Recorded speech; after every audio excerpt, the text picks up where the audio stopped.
Hey everyone, welcome to the Monday night edition of Roll for Initiative, the Legends of the Gravehand Syndicate. This is, I believe, episode 6. We are going to push this here and make sure I have the right scene. Yes, I do. Good. Hello. Hey. Hey everybody. It's been a couple weeks since we were last playing. No, tonight should be good. For everybody out there, what we're going to be doing is this session, and we're going to run another one on Thursday. So it's our double D and D week here. And we are going to run one tonight and Thursday, and they'll both probably be a little bit shorter. So think of it like as maybe an episode and a half inside of 2 episodes. But with that, I think we'll go ahead and do the episode recap after I take a drink, because it's been a long day, but it's going to be a fun night. All right. Episode 5. Who the fuck are these people? When we last left our heroes, they were in the middle of a battle with some raiders and a little old lady. Now, you might think that's pretty shitty for people I just called heroes to be in combat with a little old lady. I mean, it's right in the description of the little old lady NPC. I think it says if your party attacks her, they are a group of turds that smell worse than that old lady smell coming from the little old lady NPC. But all that goes out the window, which is probably open because of the old lady turd smell, when you realize the old bitch is a hag. I mean, like a hag in D&D. Don't go canceling me because I called some old bat a hag or something like that. Anyway, while the raiders weren't too bad, the hag wasn't pulling any punches or curses or whatever the hell hags would pull if they were trying to take it easy on you. Yes, the hag proved to be pretty difficult for the party. Well, for everyone except Josie, who seemed to have taken her anti-hag pills or something before the fight. While the hag was doing things like making Kalon prep for an all-night session with no lube, when she tried the same shit against Josie, Josie was like, bitch, please. This, of course, freaked the hag out. While Josie was freaking out the hag, Kat decided that since Kalon's pants were already down from what the hag had done, Kat would in fact provide the lube that Kalon was looking for. This seemed to ease Kalon's pain for a minute, and of course he and Kat shared a moment in the middle of combat with everyone else dying. Back to Josie and the hag. She fucked that bitch up. And by she, I mean Josie, and by bitch, I mean the hag. Yes, when the hag finally landed an incredible attack against Josie, thinking, I finally got you, Josie had some weird shit happen. The physical attack hit her, but the wounds immediately healed and reflected back onto the hag. The hag was about to shit herself when she realized something. She realized she was completely fucked. She looked at Josie and said, nope, not gonna be killed by the hell silver. Then the hag offed herself. Little old ladies be crazy. After the battle, the syndicate was like, Josie, what the fuck are you? And after that, they said that, Josie was like, Josie, what the fuck are you? Neither Josie or Josie knew, but one seemed a bit freaked out and one seemed a bit excited. But that's Josie for you. And Josie for you. Once this was done, the last remaining raider surrendered but didn't say much. He was too freaked out, to the point that he bit down really hard on his tongue and took the remaining 1 hit point of damage he had left and killed himself. Wes was so pissed that he pumped like 37 Eldritch Blasts into the bastard's head. After they were done with their playdate with the hag, the syndicate headed back to Zolgrad to share the good news. The town was ecstatic to see them and hear that the raiders were gone. They then talked to Rue. Rue was extremely thankful that they solved this problem for the town. She promised to help in the future and said that they were welcome to stay for a bit. The syndicate headed back to Mughugs, where they ate and drank their fill. Mughug insisted that they stop down for an amazing breakfast in the morning, and as I noted, I would do for the episode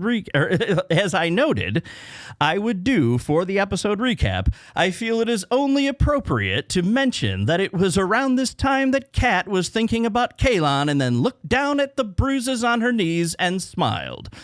After the syndicate retired for the evening, Axis snuck out and met with Rue. They had a secret conversation that we won't go into at this time, but trust me, that was some juicy shit. The next morning, the syndicate met downstairs and had that amazing breakfast that Mughug promised. Mughug is good people. Which is why it really sucked when some bastard-ass bounty hunters came in and confronted the syndicate, and the first thing they did was shoot Mughug. This was kind of upsetting to the Syndicate, and by kind of, I mean they proceeded to take pleasure in obliterating these sons of bitches. Yes, Wes did indeed launch like 112 Eldritch Blasts into the final bounty hunter. During the combat, the Syndicate healed up Mughug, who, after the battle, was ready to make them more breakfast, and since theirs was ruined. The Syndicate, of course, said, "Yeah, fucker, you owe us for saving your ass, you ungrateful bastard. Now get your bitch ass in the kitchen and make us some pie." I may have gotten that wrong in my notes, but whatever. They didn't have time for breakfast anyway because Rue came in and politely told them to get the fuck out of town. So they headed to Bloodstone's End. On the 12-ish hour journey, they were going to stop and rest for a bit, but as they approached the area of a known safe house, they discovered it had been burned to the ground months ago. As Kalon looked in the area, he noticed some familiar arrow shafts designed to do exactly this.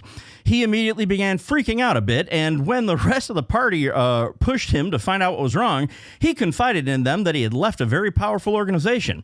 He was on the run, and they were hunting him down. The rest of the party, of course, was like, "Stop being a whiny little bitch, Kalon." No, wait, those damn notes again.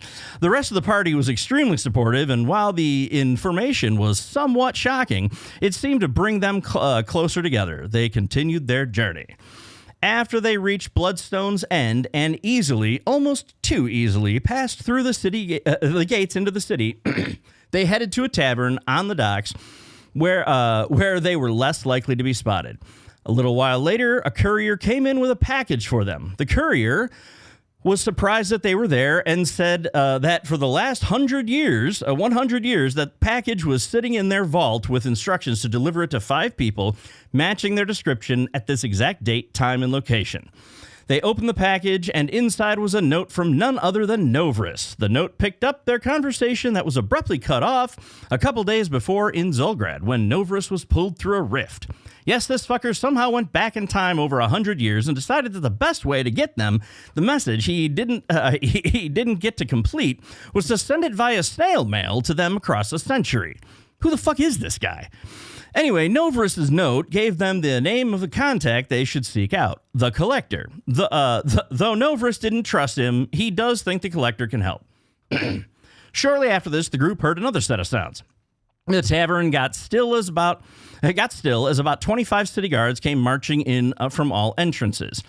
The new viceroy of the city then told them that they were under arrest by order of the Duke. The guards had binders ready, but only 4 sets. This is when the viceroy turned and said, "Thank you for your service to the realm, Axis of the Mastoran Rangers." When we last left our heroes, they were pissed off. And now to the action at hand. All right. So, after a drink, you are all standing there in the tavern, and the guards have they're putting they're basically gesturing to you that they want to bind your wrists. They want to do it in front of you. They're not trying to put your arms behind you. There are 25 guards and 1 viceroy. And, do you try to resist, or are you going to let them put the binders on your hands? I mean, I'm shapeshifted as a child right now. So Yep. I'm going to be like, arrest me? Yes, they are. They're not having any of it. The viceroy is like, "We have orders to arrest you." For the crime of what? And he doesn't say anything else. He's like, "You will be brought before his grace, Duke Stryker Thornton. You will conduct yourselves with respect." That's all he says. "Now come with me. Guards, escort them." So they're... I think I'm Go ahead. just too stunned to say anything or resist. I think I'm just looking at Axis with the saddest look of just like confusion and betrayal, and yeah, I'm just like Kat is just like stunned to the point of not being able to speak, and it's just like, what? Axis is just kind of staring daggers at the viceroy, and just like out of the corner of their mouth to say it low enough so the people at the table can hear. Just play along. Wes will just put his hands out. I feel like Wes is just sitting in the middle, like tiny little Wes is sitting in the middle of like two people, and just gonna put my hands out like in front of the table. Not gonna like willingly move out. Okay. I have to go into the kitchen really quick, but I'm listening. Okay, no problem. So I assume nobody's. And I'll also Go ahead. I'll also hold up my wrists. And the viceroy shakes his head. No, thank you. And you are not to be bound. And so I assume no one's resisting. Then you're all just letting this happen, right? I am Kalon's gonna like see all this going on, and like he's visibly like seething, and he's staring at Axis, just like angry, like very, very angry, and like Kalon like sort of just like puts his hands on the table and like shoots up very quickly to the point where his chair like probably goes like across the chair, and like his knees like hit against the table, and probably drinks kind of spill, and he just stares as he stands over Axis, but then he kind of just all right, and he's like doesn't want to cause a scene, but he wants the message to be known, like fuck you. Yeah. And as you stood up quickly, the guards all kind of, I mean, they were very composed, but you did see the ones nearest you kind of like tense a little bit, like, okay, what the hell's he doing, right? So, but they're not actively attacking or even trying to give any of that type of a message, right? They're being very professional. Okay. I think Joe will slowly accept the bindings. Okay. And then she's going to look up at Axis and go, my shield, huh? And then just let them guide her away. Okay. And then at the first convenient moment, when no one's looking, he is going to unsheath a singular claw and attempt to pick the lock with it. Okay. So we'll do this then. Let's, they all kind of escort you out into the street, and they create a formation around you, right? All the guards do. So go ahead and do your stealth check, and then do the lockpick. Do the check, the sleight of hand check. Can I ask, like, clarification wise, are we hands bound in front, hands bound behind? Do we each have like a guard with a hand on our shoulder? Like how intense are they being about this? So they are, the hands were bound in front. So it wasn't as, as aggressive again as it was. It was almost like more of a formality type of thing. The guards are there. There's 25 guards. So there's like 2 guards next to each of the 4 of you.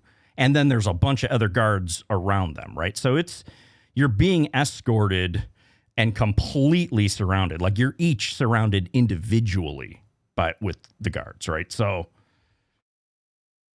all right, what was your stealth? So that was a 26 on stealth. Okay, so you're good. Okay, and then I rolled a 17 on sleight of hand. Okay, yeah, you unlock the binders. But I'm just gonna hide the fact that I did that. Okay. But just keep moving with the team. Okay. So from the docks, go ahead. I will say, Kalon, as he like leaves the tavern, he will have like sort of shuffled and just like will grab his hood and like pull it over his head, like, and the head down, like. Okay. Trying to be. He doesn't want anybody to see him. Right. Okay. So the walk isn't long. It's, not real long. It's maybe 20 minutes, maybe a half an hour from the dock where you're at, all the way to the keep entrance. And on the way, you see a bunch of different things. You spent all day traveling, and obviously it's nighttime, it's evening, it's dark out at this point. You see some doors kind of like, and when they kind of shut as the guards and you guys pass. Others open just enough to kind of watch, but although they can't see much, because you notice the guards actually completely surround you. And They seem to be blocking all views of your party from anyone else. Now, Kalon, I want you to do a wisdom check and add your proficiency bonus.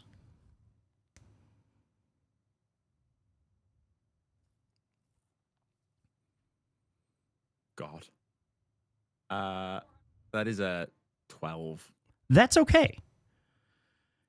Based on your experiences, you notice and you evaluate that the guards aren't just blocking the casual views to you, but your training kind of tells you that they're in a tactical formation designed to block and repel any attacks against your party.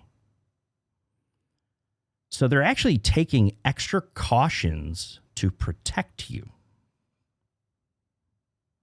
That's what you look at this and you just see this formation and you're going, this is exactly the formation that a group like this would do to protect people on the inside, like in the center of the formation. Okay. I am going to just under my breath to the, I don't know, I'm assuming that we're not all like close enough to be able, for me to be able to say something too eagerly, but I'm assuming that like there's people next to me. These guys are near me. The guards are all around, but everybody's near each other. I mean, you could talk and it wouldn't even have to be loud and you could hear each other. Okay. Well, I'm just going to kind of relate that. I'm going to sort of with my hood over me and like Kalon peers up and he's like looking around and then he goes back down and he's just going to say under his breath, they're protecting us. I don't know what from, but they don't want us to get hurt. And then he's going to start looking and like trying to see any threats, like looking on rooftops, looking like through top windows, maybe like trying to see if there's anything that is an obvious threat that they are protecting us from. Yeah. See. Go ahead and do a perception check.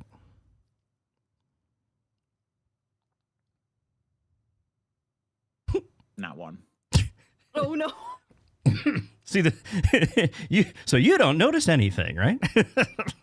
In fact, you think you see something. I don't know what it is. You actually think you see something and it startles you, but the guards don't even move and it turns out to be nothing.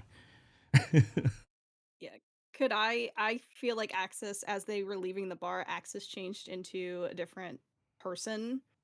Okay. And then kind of meandered their way to the front to be in front of the party.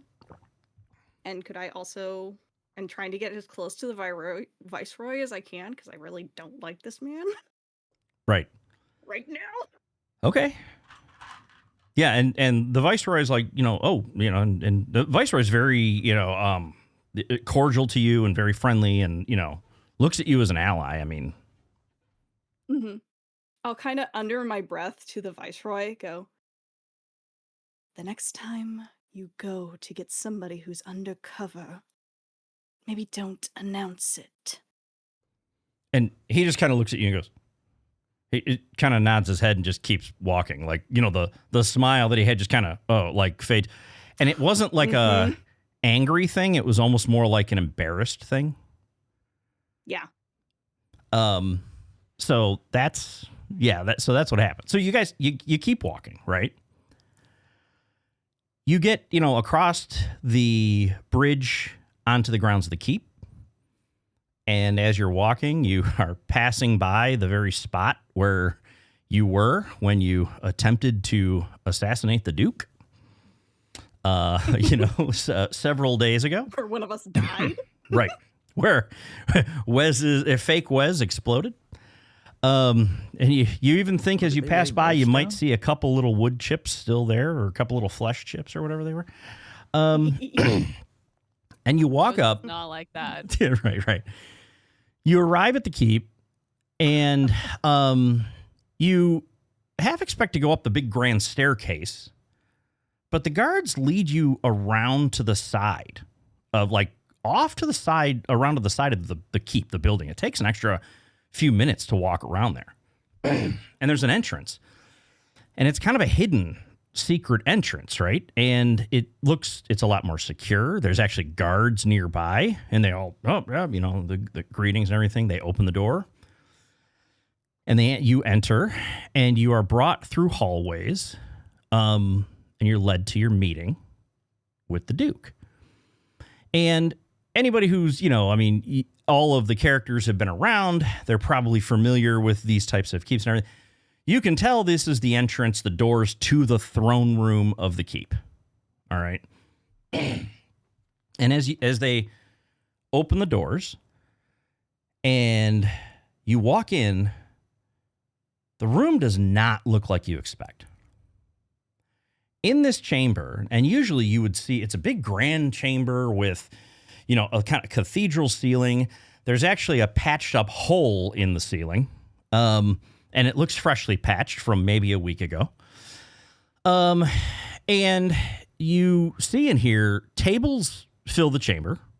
There's maps pinned up to the wall.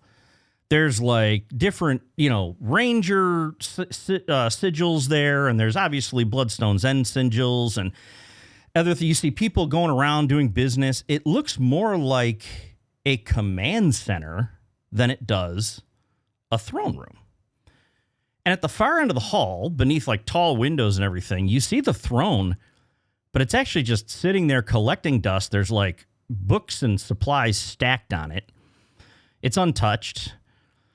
And the Duke, the new Duke, Stryker Thornton, is sitting like down more in that general area, but on the main floor at a table, like a long table covered. He's got reports and he's, everything like that. And he's looking at things. He's telling people. He's like running a command center here in a throne room. It is anybody who would have any experience with royalty in the world, you are just taken back like this. Like, where's the Duke, right? This doesn't look like a Duke's chamber at all. And they lead you a little further in. And Viceroy Marcus Tolby, the one leading you, steps forward. Your Grace, the accused have been secured. And at the word secured, Stryker immediately looks up at you, stops exactly what he's doing without taking his eyes off of all of you. He gets this look on his face and he says, remove the bindings. And then he looks directly at the Viceroy and goes, now. So the guards go up to each of you and take the bindings off. Now, Josie, I don't know if you want to. She just kind of holds them up and smiles and is like, these are broken, hun. And the guard kind of looks and goes, okay, thank you. And takes the bindings and, So the guards comply immediately. The Viceroy is just kind of like standing there in shock. And the Viceroy goes, Marcus Tolby, he hesitates only slightly and he goes, well, given the revelation regarding Ranger access, I felt...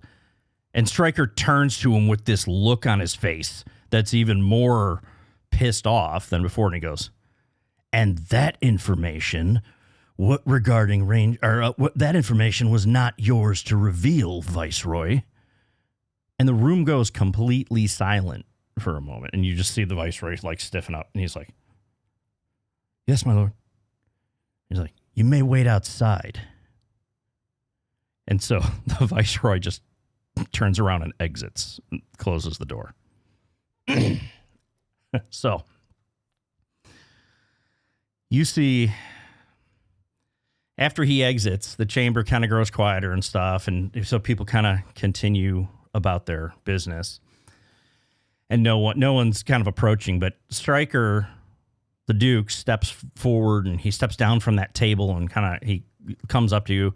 And he kind of studies for you as a moment. And he doesn't look like a Duke, really. He looks like a soldier almost assessing other soldiers, right? And he goes, first, forgive the way you were brought here. And he glances briefly towards the door, kind of where Marcus exited, and he goes, we needed the city to believe you were in custody, but the Viceroy overstepped. That is my responsibility. And I will correct it. He goes, and he looks at you, each of you in the eyes and goes, to be very clear, You are not prisoners here. And then he goes, before I get into the matter at hand, I've asked someone else to be here as well. He too has unfinished business with whomever is behind all this. I'd like to introduce you to Awen Carberos. And we're going to bring him on the stream here. And he goes, he's a member of the Ranger team that defeated the former Duke and destroyed the Potestas stones in this very room. I believe you may have already met two of his colleagues back in Zolgrad, Leslie Irons and Hogberg Varden, although I'm told that wasn't the most pleasant experience for you. Or for them. And then... I thought it was a great experience. And he kind of pauses, and he turns to Awen, and he's like, Awen? Yeah, I mean, that's the reaction I would get if I, heard that someone was hanging with Les and Hoagie for an extended period of time. And I will say just a few things you notice just coming out, because you guys have never met him, and for people who saw from season 1. So the first thing you notice from Awen, besides long, slender wood elf figure, hair in a very messy bun, what you notice right off the bat, his left arm is completely wrapped in a bandage, down to the hand, and past the hand to the fingers, you can see just dried blood just on the skin. And if you pay attention, you can see glowing, like little nodes of like glowing through the bandage, a frost blue, and then also almost like a sunburst yellow all the way up the arm, and then goes into his little tunic and robes that he's wearing, and then up the neck you can see a little bit of like a tattoo of like flowers and vines with similar frost blue constellation and radiant yellow constellations up the neck, up to the temple. You can also see that he looks exhausted, like maybe he hasn't had a good night's sleep in maybe a week or so, with his hood up. Just says, I've been working with a Striker for a little over 2 years now, and he has told me you guys are, let's just say, a little bit in a bind, and I feel like I might have a little bit to do with that. Striker, would you like to explain to them kind of the situation they're in overall? Yes, thank you, Awen. And Striker kind of looks at you and goes, I'll speak bluntly. You were set up. And he kind of studies each of you. It's like, and not just you, the Rangers, even the former Duke. And that just kind of pauses, like everything that it's kind of almost a little bit of shock, right? All within months. And this isn't coincidence. And then he kind of begins like kind of pacing a little bit, right, like in front of you. He's like, I've spent years rebuilding the Mastoran Rangers. The Rangers were always the visible problem solvers in the realm, the heroes that the population looked up to. But there was always another piece, a hidden piece, that was just as important. The King's Spies was disbanded long ago, and some say that's progress, but it was not. And he kind of stops for a minute and he goes, the realm needs those who can move where soldiers cannot, those who can act when formal processes are too slow, those who can operate outside the law when necessary. Then he kind of pauses for a minute and he stops and he's like, he looks back at each of you again as if in thought. And he looks to Axis and then back at you and goes, I asked access to watch you. I do not regret that decision. But my intention was not to spy. It was to protect, to assist, to evaluate. It was to be prepared so that if and when the need came, I could consider extending you an offer. I regret not telling you sooner. You were not watched because you were criminals. And he pauses for a second. He goes, you were watched because you were capable and because I knew of each of you. And he kind of just, you almost see that he's holding back, like there's almost an emotion there, but he's a soldier, right? So he kind of pushes that down. And he pauses kind of for almost reaction there.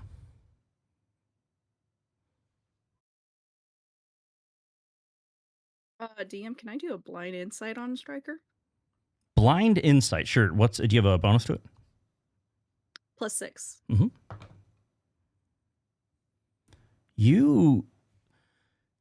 What you get from him is that he's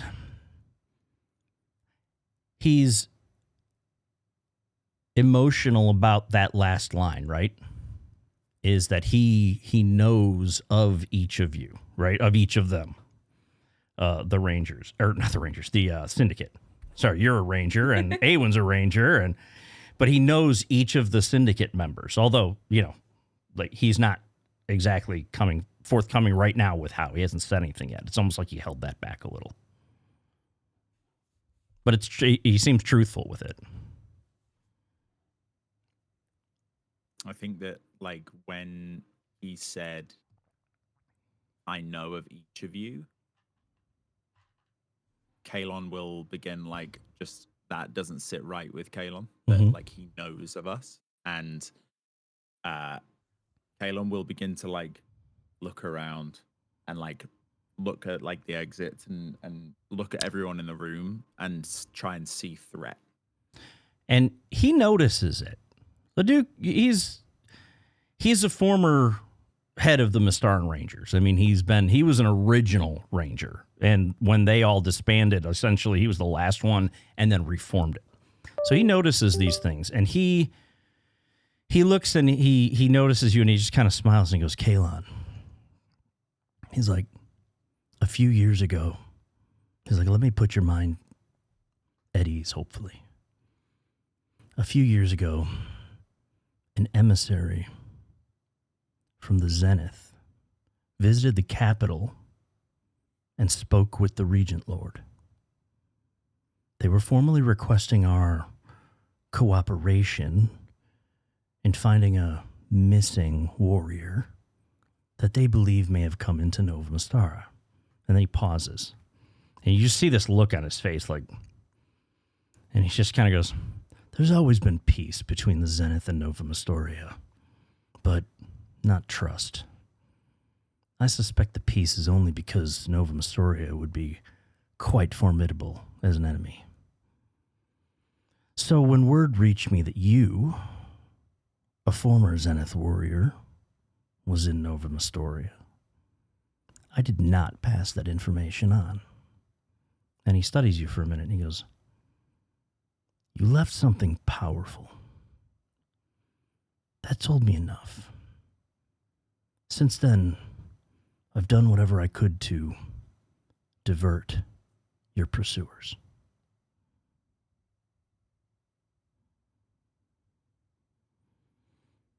And he kind of takes a breath. Go ahead. I think, yeah, Kalon is speechless. There's nothing he's going to say right now. But as soon as anything got mentioned about the Zenith, he, like, especially when he said a former Zenith warrior, like, Kalon's eyes are going to, like, just shiftily kind of, like, look at his team to see if they're, like, what they're doing. Because he's, obviously, he hasn't divulged anything really about who he is, except a little bit about the Zenith, but not his affiliations. So, right. But he's not saying anything. I think if there's like a pause, Kat will be like, "Sorry, so we're not under arrest because we were like handcuffed and told that we were under arrest. And I'm sorry, I'm just like, can we get like a little bit of clarification on that? Because I'm a little confused. And when you speak up, he looks over at you and he gets this look on his face, actually. And he's an older guy, right? I mean, you can tell he's been around for many, many years. And he actually gets this like smile on his face, almost like a father or an uncle or something like that. And he's like, Katerina, he's like, I apologize for what the Viceroy did. He's like, you're not under arrest. He goes, it's been a long time. He goes, and you could see he's almost choked up. He goes, I knew your father. And he said, he supplied drakes to the Rangers for many years, and we became good friends. In fact, you probably don't remember, but we met when you were a child. And then he kind of gets this look. Really? He goes, when I heard what happened, but that you were all right. And he pauses. You can tell he's getting choked up, right?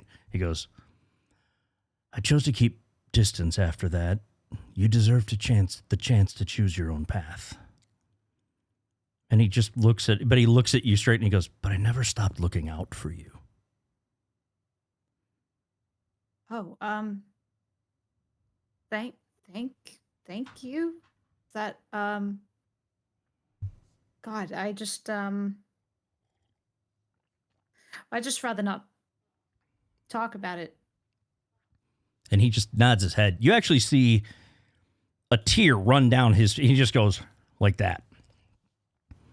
And you see that stoic look. He just comes back and he kind of steps back and and then he actually looks over. He just proactively looks at Josie and says, almost like to get his mind off what he was just talking about. He's like, Josephine Hellsilver. He's like, the situation in Andoran is complicated. And not at all. She immediately interrupts him and goes, do not air out my dirty laundry here and now. And he just raises a hand. He's like, it's also not all that it appears. And he looks at you and he goes, but you and I have a mutual acquaintance. And he just simply looks at you and goes, Emeth sends his regards. And he grins slightly. He thinks very highly of you, and I do as well. A while back, he apprised me of your situation and asked if I could help in any way. And that is part of the reason I sent Access to join you.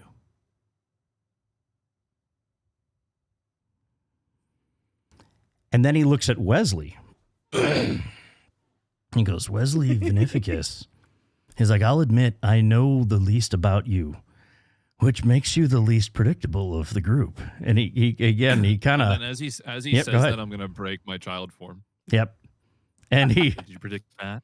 And he gets it. He grins, and you can tell there's a slight bit of surprise, but it's more of a surprise that you did it at the time, not necessarily a surprise that you were capable of it.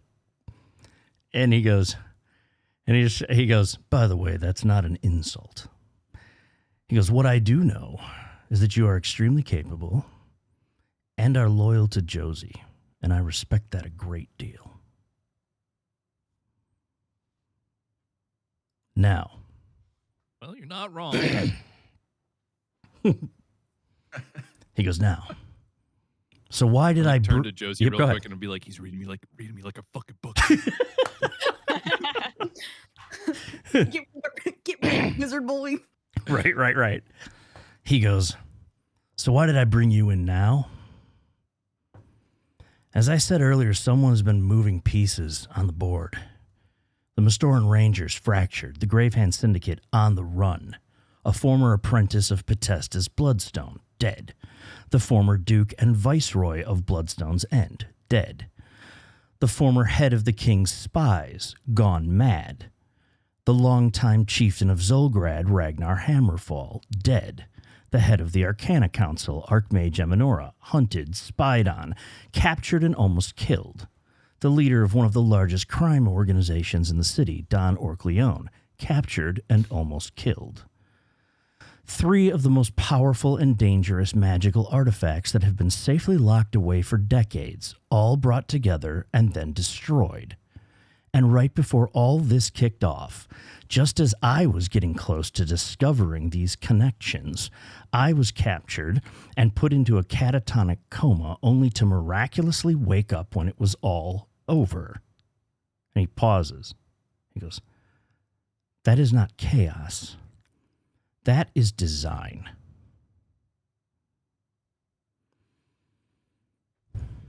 And you could just see he's seething at this. He's just not like, you can just see the anger and the frustration that he almost has inside of him, right?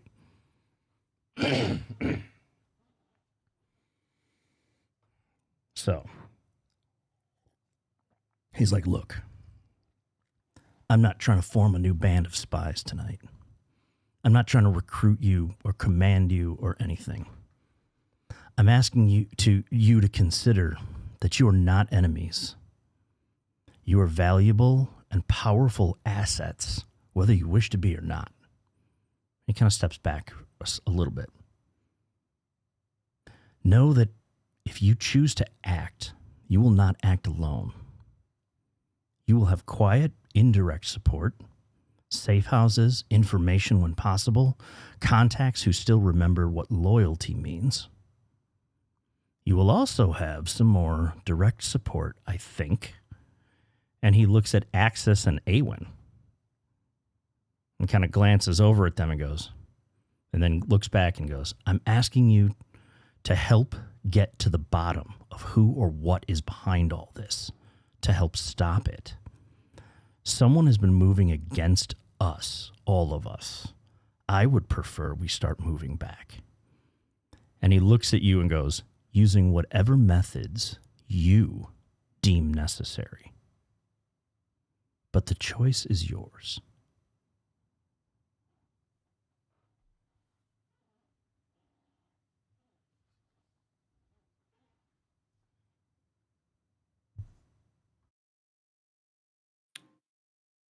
I'll ask him, does he have any leads or anything on if we wanted to do this, where we would even start?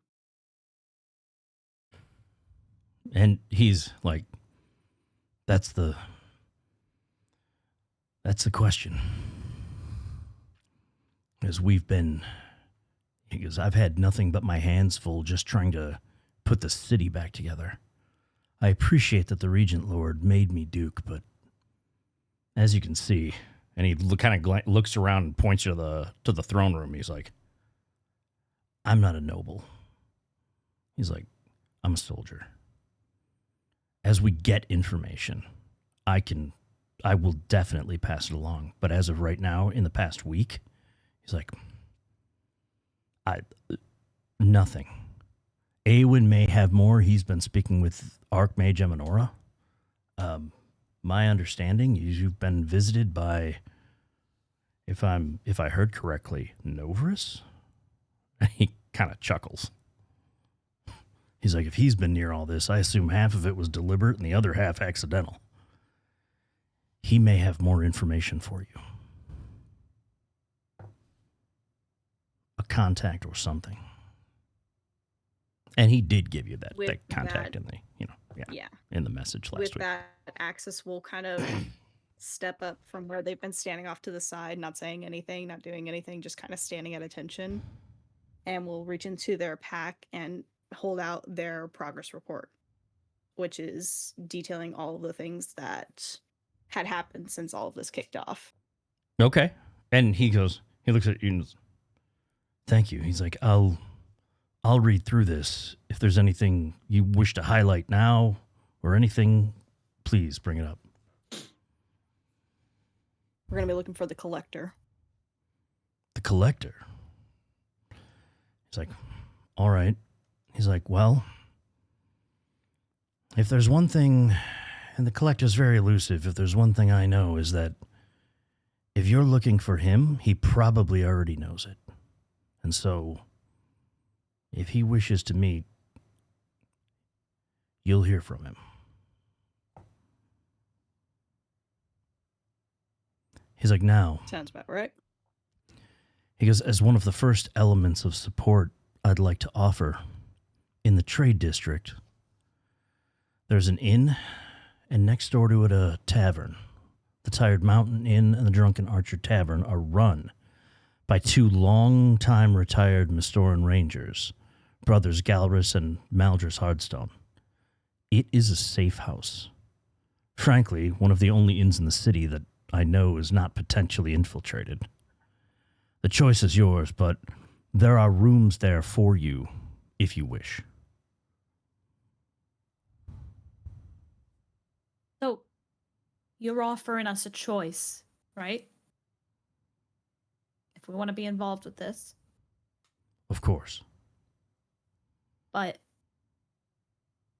I'd say not our circus, not our monkeys, but someone saw fit to sort of throw us in the middle of the ring. So it feels like we're kind of stuck with the monkeys in the or stuck looking for the monkeys. Someone took the monkeys out of the circus. I don't know what the phrase is, but it really doesn't seem like much of a choice, is what I'm saying. And he I think you should not see it as much of a choice, but more of an opportunity. The fact of the matter is that whatever organization you tried to get into, something has happened to where now you're being hunted there. And even though you're under the guise of being arrested, thanks to Stryker, there are people on the other side, not a part of the criminal underbelly, that is also looking for you guys. This is an opportunity to help Stryker out, to help the Rangers out, but also to help you guys out, because if you can find the answers that Stryker and myself and Axis are looking for, we can also work towards clearing your name, and you can continue doing whatever the fuck you were doing beforehand. And he interrupts and he goes, and do not think I'm asking you to morally become Rangers. He's like, your methods suit you, and they work well. I would never ask you to change that. I'm simply asking for you to be a part of something that affected both of us. Many who were put in danger because of this. He's like, we can bring this down and discover what it is and bring it down together. That's all I'm asking. But your methods are yours. I would not interfere.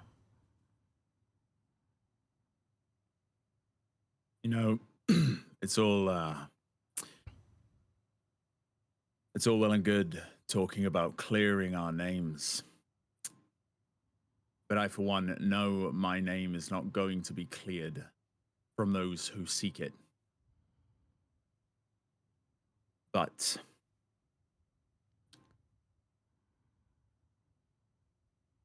you really are offering me an opportunity, as you say,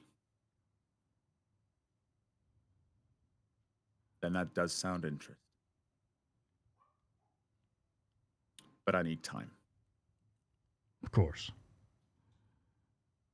And he looks and he goes, I don't know. Whoever is behind this, I don't know what their next move is. When? How? I know they're after you. The price on your head? I know that the city council, and I'm looking into this, immediately put out an arrest warrant for you. I did not support that.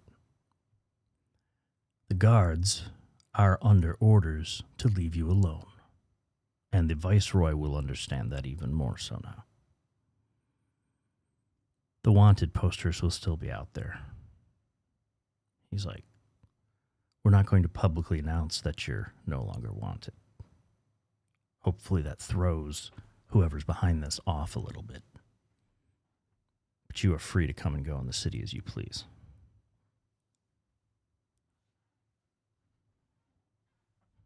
So, for those of us who can't just, like Wes does. Do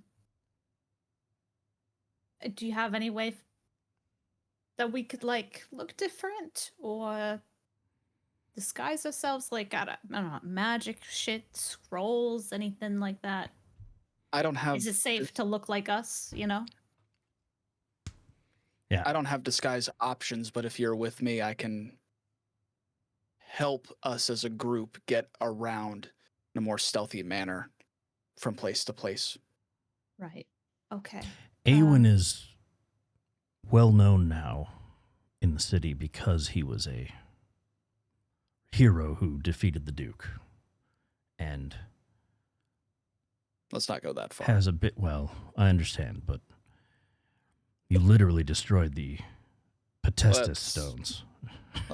He's kind of chuckling back and forth with you like, Awen, you know. Axis is actually looking at him like, really? He just kind of looks down a little bit more. Hood kind of covers. Just keep going. He's like, see the hole in the ceiling? I think that was from you. Okay, we get it. Yeah. He's like, move on. The little mouse found his roar. The point is that he also kind of backs it up that, look, you know, the guards are going to look the other way. There's not going to be any city pressure on you guys, right? Gotcha. Disguises and things like that would be, you know, obviously available in whatever means you can have them. And sure, if you want to stay stealthy in the city, that makes sense, right? But he's going to give you safe houses and the guards are going to look the other way.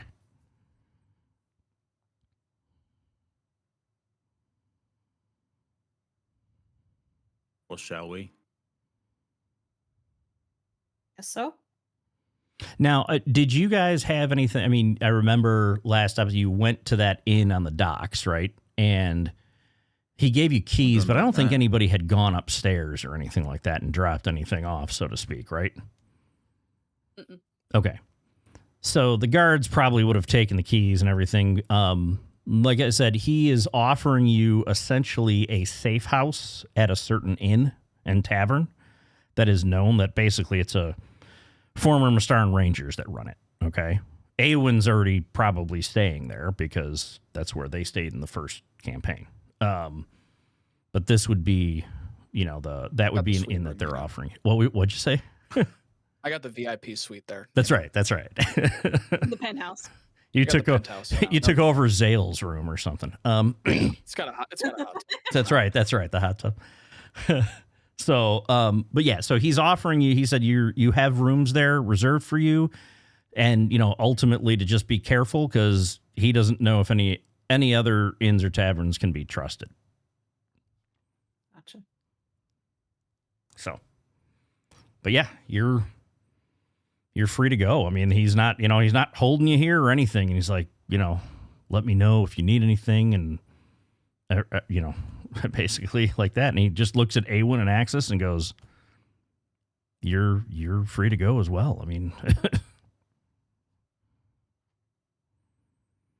shall we all reconvene at the tavern? It seems like, and I've only been here for a total of 5 minutes, but it seems like there's a lot of tension in the group. There's a lot of communication that needs to be done. This man just read all of y'all like a book, so you're feeling a little vulnerable as well. How about we go get a drink? Let's retrace steps and see. My goal right now is just to be a support to help you find the person you need to find that it puts you in this situation. So how about I lead you guys to this tavern? Let's get a drink. Let's come up with a plan of action, and we'll go from there. Does that seem like a good plan? Yeah, fine. That's fine. What time? DM, what time is it right now? it's late. These guys traveled literally like a 12-hour travel from Zolgrad to here, and then sat in a tavern on the docks for maybe an hour, and then got arrested and brought here. So it's late. So if that's the game plan, and since word probably hasn't gotten fully out yet, and there's also the other side of people trying to hunt you down, let's travel a little stealthier. And you'll notice his left arm that's bandaged glows more. The little nodes that had little whatever start to glow more. And you see out of his fingers come little nodes of constellation stars, blue and yellow. They spin around. They form into a little book that hovers next to him. He turns to a page, a couple of pages. He goes, this one. He points to the book. The book turns into the string of stars, forms a circle around everybody. I just go, step on it, step on it.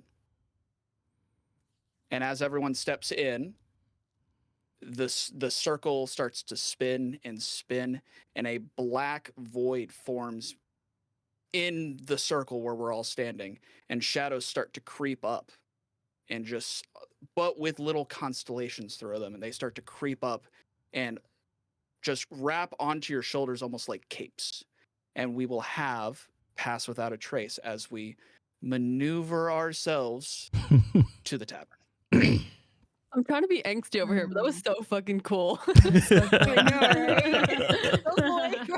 Now, and then the book comes back. The stars, you'll see the stars come back into the arm, and then bandaged up, you can't see all the stuff. And now, Tumnus, as you were doing that, and you do this, and it all comes back in, you also feel this like this at the end, as they all come back in, you feel this like radiant glow, like, kind of at the, it's almost like as the spell book was snapping back into place, you felt this like extra, like almost little, it was almost painful, but not completely in there. And it just like a little radiant glow came out from your arm.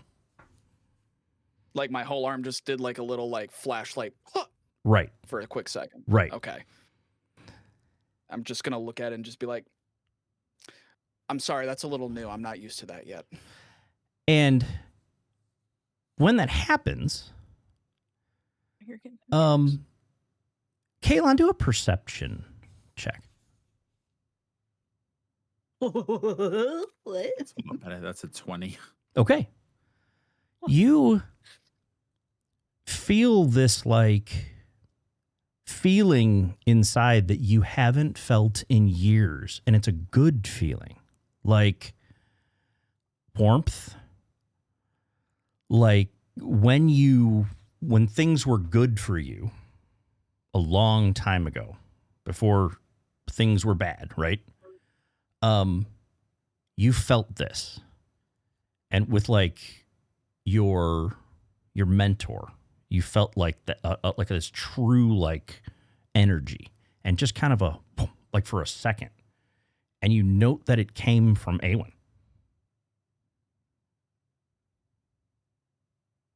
So you feel that my little Pass Without a Trace cloak is just like massaging your shoulders. Yeah. But it's a warm, good feel. Like it almost made you feel happy again. Like there was that momentary, piece of happiness, basically. Almost made you feel happy. Let's not go too far. Kaylon, happy one. Right. Me, no. I think Kaylon would, as he feels that, and it just comes and goes. Yeah, it's just like as you saw, as the glow just went on, you noticed on Awen's arm, you felt it at the same time. And it just a little flash, and then it was gone. Yeah, Kaylon sees the flash and looks at it, but then at the exact same time he sees it, he feels something inside, and it you just hear Kaylon's breath leave him, and then he closes his eyes and holds his chest for a moment, and he's almost like he's searching, he's and it's gone, and he's and then he just looks at Awen, and then he looks at everyone, and then puts his hand down and just shrugs it off. But he's shaken visibly. Yeah.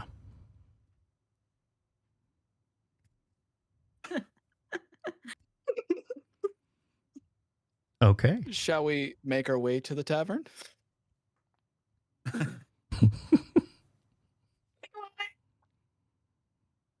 Yeah, right behind you. I guess I need a drink. All right, so you guys head over there, right? And it's in the trade district, and you know, if at some point we can pull up Bloodstone's end map or whatever, but it's in the north part of the city. And you walk up and you see two buildings like right next to each other. One is the Tired Mountain Inn, and one is the Drunken Archer Tavern. So which one are you going into? I like the tavern. Yeah. All right. Following you, The Starboy. Archer one. Yeah. So Can I roll stealth check for fun with this extra +10? sure. Jeez. I'm traveling stealthy. Oh yeah, absolutely. That was a natural 1, but that makes it a dirty 20. Right. Rolled a 26. Nice. There are no crit fails on checks. So a rolled an 1, 18. is still good. Potentially. That'll be a 38. Is that, Oh my god. I only got a 21. You have disappeared from the campaign. You're not Right. playing for the rest of the- Yeah. I just start turning off the cameras. Go. Where'd they go? Oh, no, sorry, 36. 36. Oh, you're back. Oh, wow. Math You're is back. right. It's not that crazy. Yeah, you're back in the campaign. All right. Lord. So you enter the void tavern. opens up on the floor, and you're right. gone. And you notice a few customers in there, including and Awen, this person, and the bartender, but everyone else you see, there's somebody behind the bar. But you also see who must be the namesake of the tavern. There's an elf with long, kind of messy blonde but graying hair, half passed out at a table in the corner. He's got a bow and a quiver next to him, and his clothes look like they used to be like pristine elven armor, really high quality, but now they're just dirty and worn. And he's like, you just see him take another swig of his ale, and so this is the Drunken Archer Tavern. That must be the Drunken Archer. And behind the bar, you also see a dwarf, right? And he looks up, and he looks at the group of you, and then sees Awen and goes, huh, Awen. He's like, hey, and this is Maldris. Maldris. Yep, go ahead. It's been a total of 12 hours, but I've missed you so much. How are you doing? 12 hours or 2 years, whatever. It seems like it's been, a long time, Awen. So no, I'm good. Who are these the friends that Stryker told me about? Yes, they are esteemed guests, and they 100% need a drink. Absolutely. So if you could please get them whatever they want, and I will pay for it. All right. And he's asking, all right, what do you want? Cat walks up first, like immediately, probably before the end of this conversation even finishes, is hopped up on a bar stool. Yep. Is leaning on the bar, and it says, I need the strongest thing you have with 1 ice cube. And he's Thank like, you. all right.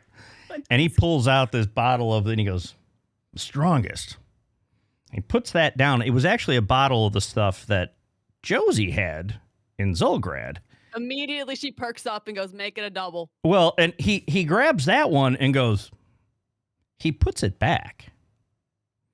And he goes, hang on. And you see him reach behind him.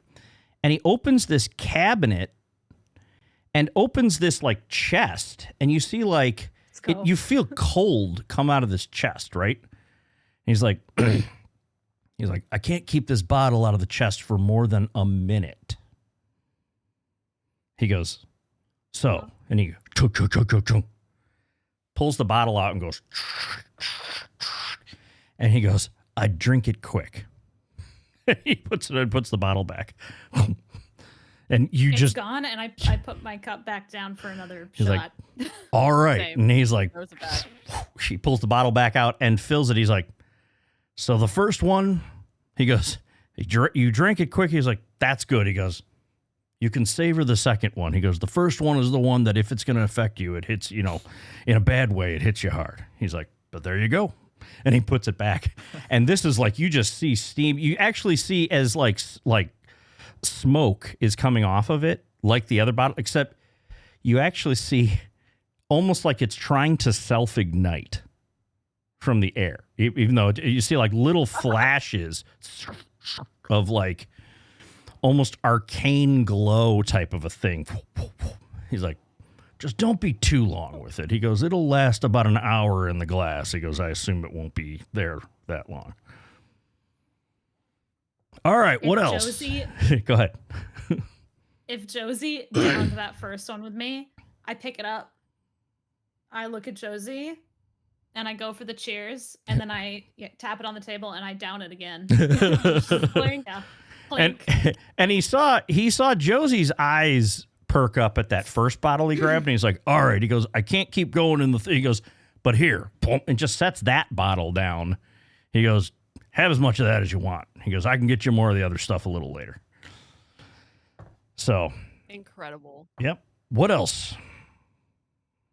Hey, when you're a whiskey man, I know that. Let me get you the whiskey you like, and puts that in front of you. Please, I'd appreciate it. Thank you. Yep.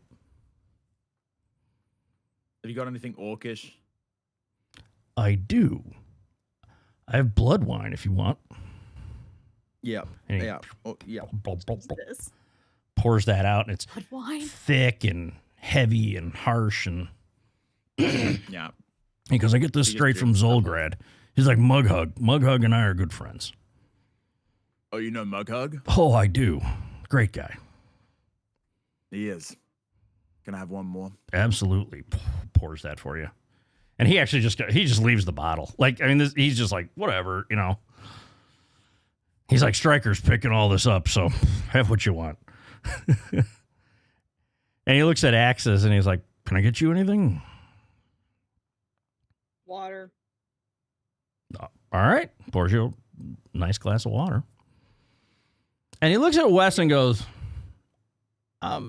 he's like, is there anything you can have or that you want? Why not? I kind of want some of that fancy stuff. All right. And he pulls it out and pours you a glass real quick and puts the bottle back. So like what? This stuff's just going to stay cold or? For a while. All right. I'll just snap my finger and use prestidigitation on it to chill it for an hour. All right. Good. And he's like, and if he looks at you all and he goes, and we've got Douche Bag's magic cleanser here if you need it afterwards. It sobers you up instantly. He's like, all right. Nat. You're lucky. You're lucky. Go ahead. What? You're lucky he has that because back when Hoagie and Les and everyone was here, we never had that. It was always out of stock. And he looks and he goes, I think this is still the same case that Zale got from Dew himself. Yeah, we definitely overstocked after they left. Yeah. We shouldn't have done that. He's like, did you guys get your rooms at the inn yet? And he's like, if not, I can tell. I can go grab keys from Galrus. I think that'll be good. We're probably gonna sit here and talk and plan for a little bit. Like, all right, I'll have Galrus send him over. Anything else? You guys want snacks or anything? No. No. All right. Let me know.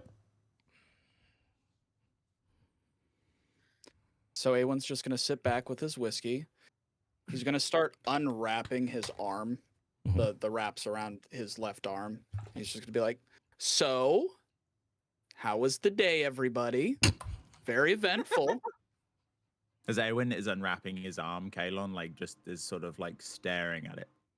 Just like And you see a very beautiful full sleeve tattoo of vines, flowers, and in it you see little nodes of blue constellations that are connected. You can see like a little tether between them all that go all the way up. And then you also notice that's on the outside. On the inside, you see the same type of nodes, but instead of blue, they're bright yellow, almost like a little sun yellow. And if you really pay attention, the skin all around there is very irritated, little bloody, almost like kind of like if there's like like if you have a splinter or something and the skin's like trying to reject it. It kind of just looks just bad right now. So yeah. Listen, I'm not a licensed therapist or anything like that, but you know, we need to do something. We need to we need to work together and find the next path of where we're supposed to go. So, what are we doing? Well, Nova Axis, seemed to Oh, go ahead. You go first. know you. Axis, you gonna say anything? Because I'm feeling a little confused. Oh no, it's Axis- fine. Nothing like being betrayed by a party member on a Tuesday afternoon. Everything's just fine, isn't it? Axis had been kind of standing on the outside of everybody, not even sitting down at the bar, and he was like holding their tankard in their hands, and it was just waiting for the. And here's that, and their shoulders hunch, and they just take like a deep breath in and make sure to look every party member in their eye, which is something they have never probably done in the year that you've known them. They are very evasive. They do not make eye contact. I would like to apologize for my deception and that I hurt you.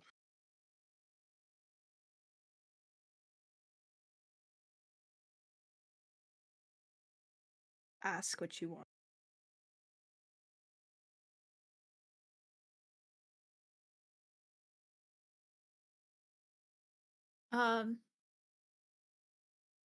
The whole time that you were with us, it was just because of that, though, right? Like when we met, that wasn't like a coincidence.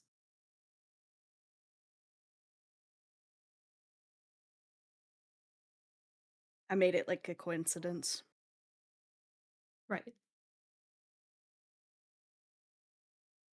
I'll be fine. I'll be fine. I know that this is what's best for us now, but I might need a little bit of time. I'm sorry. No, don't apologize. You're good. Like, we're okay. I mean, we're not okay. We're actually not okay. I'm gonna shut up now. Did anybody else have any other questions? So you were just spying on us this whole time, reporting us to the Mistoran Rangers? Like, what were you telling people about us? What?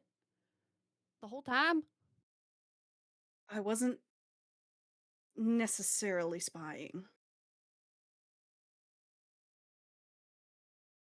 More keeping you guys close to protect you and also figure out what in the hells is happening.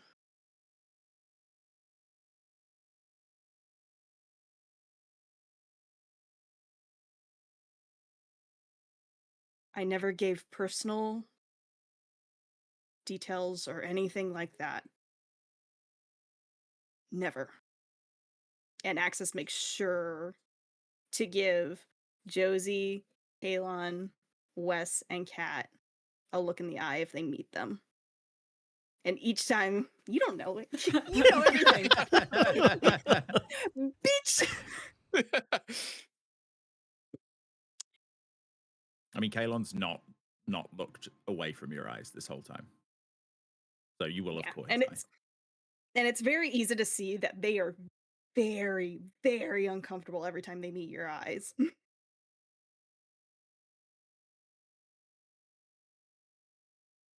Kat is like just scraping the table in front of her. She's just scraping at one spot in the wood and making like a little bit of a groove. And she's not looking up. Sorry. No, it's good. without like looking away, I'm like firmly looking at Axis, but just start hearing this scraping on my left, and peripherally I see Kat doing that, and Kalon just puts his hand out and like puts it on her hand that's scraping the table while still looking at Axis, and just gently like squeezes it until it stops, which I'm gonna ask, does it stop?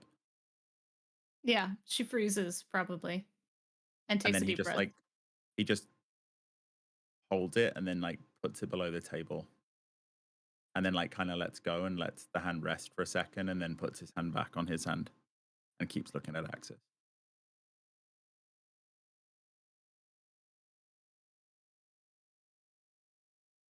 So just to clarify,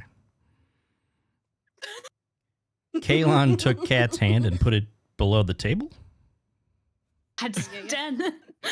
Sorry. I just wanted to clarify. Anyway, continue. Technically, yes.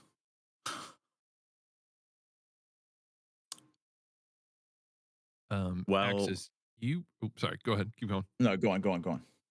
You feel a familiar pause in time.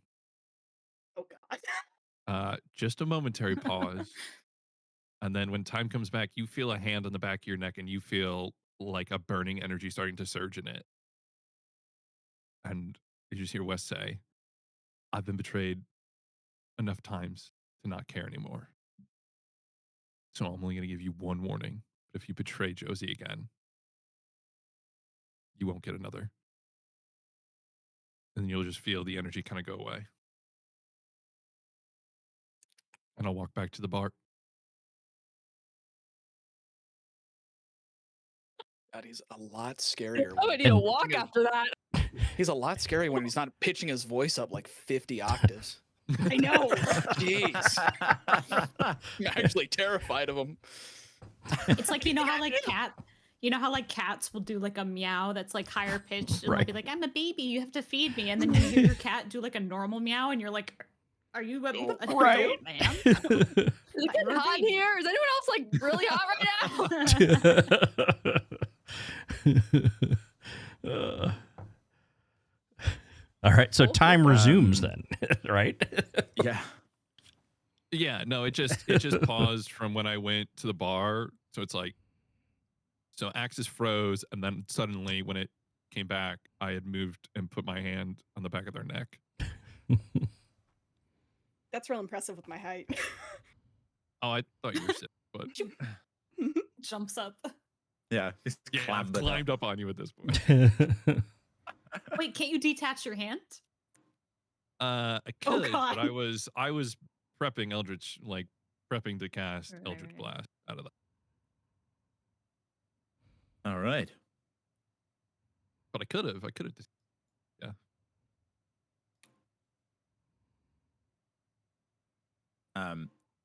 And then I detach it, and my detached fingers go into Axis's drink and just like splash it around a little bit. And I go, fuck you. All right. My water. Yeah, it's like a cat. It just walks over, just fucking knocks it off the table. Yes. I don't do that because I don't want to use the spell slot, even though I think we're going to long rest. So, but just in case. I would assume you're going to long rest. You don't know. I might kill I don't you. know. Hell, fuck. Just a massive combat right now. All right, so But despite differences and how you guys feel right now, we're all in the same boat right now. Or really, you guys are in the same boat. It's very important we work together, despite how we feel right now, to take care of the situation that you're at. And then we can reconvene about feelings and all of that afterwards. So, practicality-wise, who is this collector that was mentioned? Who are the leads we can go to start searching for answers, and maybe a person we can fight? I believe we're going to go ask Mr. Don Orcleone about any leads on the collector. Lovely. I'm Well- so excited for that. Don't worry, Tumnus. Hoagie's not here to kill anybody for him. Just got out of the grasp of that motherfucker. Now You're I'm going back. You're going back to him. Just when I think I'm out, he drags me back in. Back in the fucking building. Remember, you did save his life, A1. So. I did. We also, Novrus knows we're here. I mean, he's known we were going to be here for 100 years. So surely he knows a little more than that. And he's going to know something. So we should probably see if we can get in touch with him. However, you get in touch with Novrus.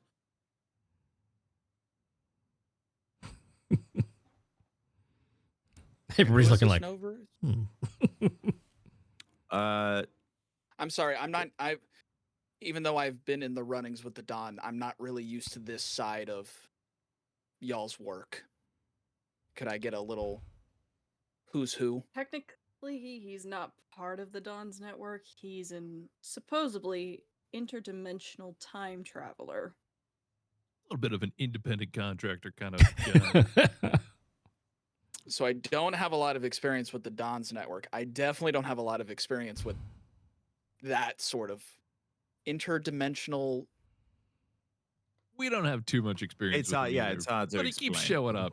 Yeah, if you need some light context, it's very the last conversation we had with him ended because he vanished, into thin air, and then delivered a package that had been waiting at this establishment for over 100 years, and just like carried on the rest of the conversation in the letter. So it's very I don't know I could even explain what's going on or how to contact him or literally anything about it. So let me make sure I got this straight. You guys are members of a crime syndicate trying to get into a crime syndicate in the seedy underbelly of Bloodstone's End, but you're also connected with time travelers, and you tried to kill the Duke with your time travel powers. Not that last part. Okay. Yeah, we tried to kill the Duke, then the Duke killed him. Points to the west, and then we got we got sucked through a portal. No, Yeah, but it wasn't really me. Yeah, I was trapped in here. Maldris, we brought him back. yeah. can I have the special drink that they were having, please? He's like, all right. And he brings out bottle. Okay. I don't think liquor's gonna help understanding, but okay. No, I'm starting to get a headache trying to understand it. Yep. Okay. So tomorrow, so we could either tonight or we could tomorrow go to the Dawn. If that's the next connection, right? That's got to be a Correct. tomorrow I thing, think right, that's- guys? Yeah, it's Sweet. late dark, right? It's Yeah, and we've had a long day. We above table might be fighting exhaustion if we go now. Yeah. Yeah, you would. We didn't technically put the exhaustion on you probably should have had after the travel day, but, that's okay, right? Yeah, but then that 38 stealth would have been like something lame. Right. Mm, 12. right.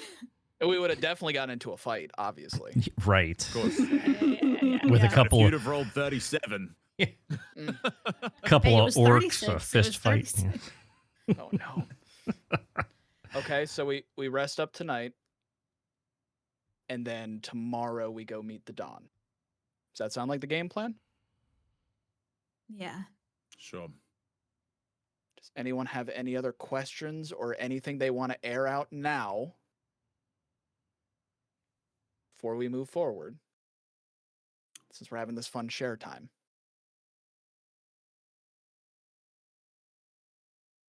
No. How do we know we can trust you guys moving forward after what just happened?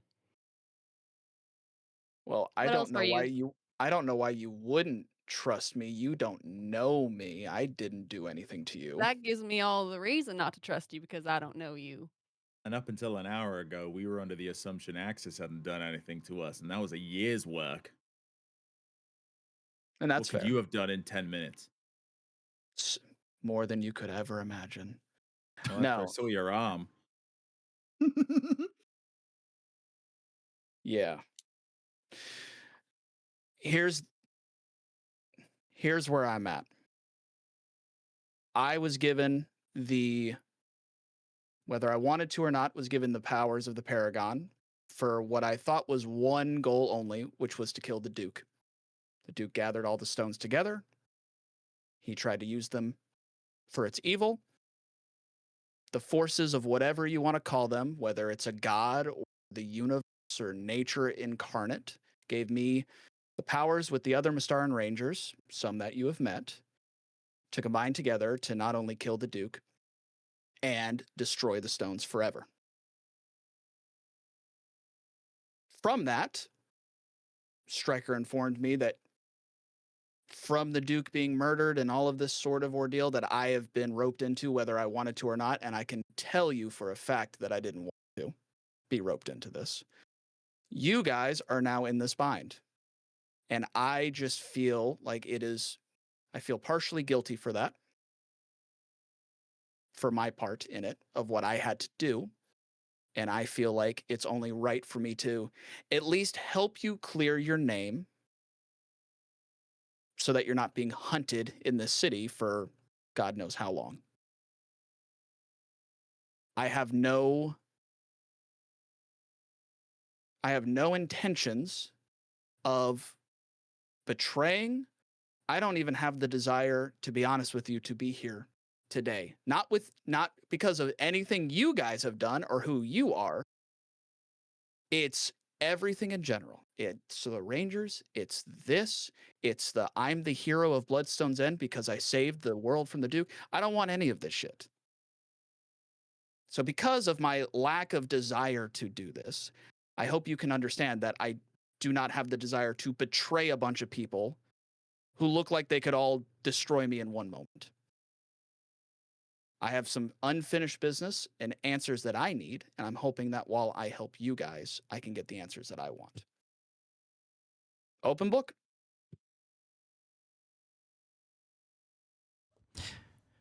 Dave, check character chat real quick. Oh. Oh no, he's falling for me. Digital whispers. It's happening. Well, I appreciate the honesty. I respect it. So, thank you. And seriously, it's nothing with you guys. It's everything. It has been a crazy 2 years. And I would just love to go back to my hometown and just live the normal life I had before all of this. That's all I want. If I can get that, that's beautiful.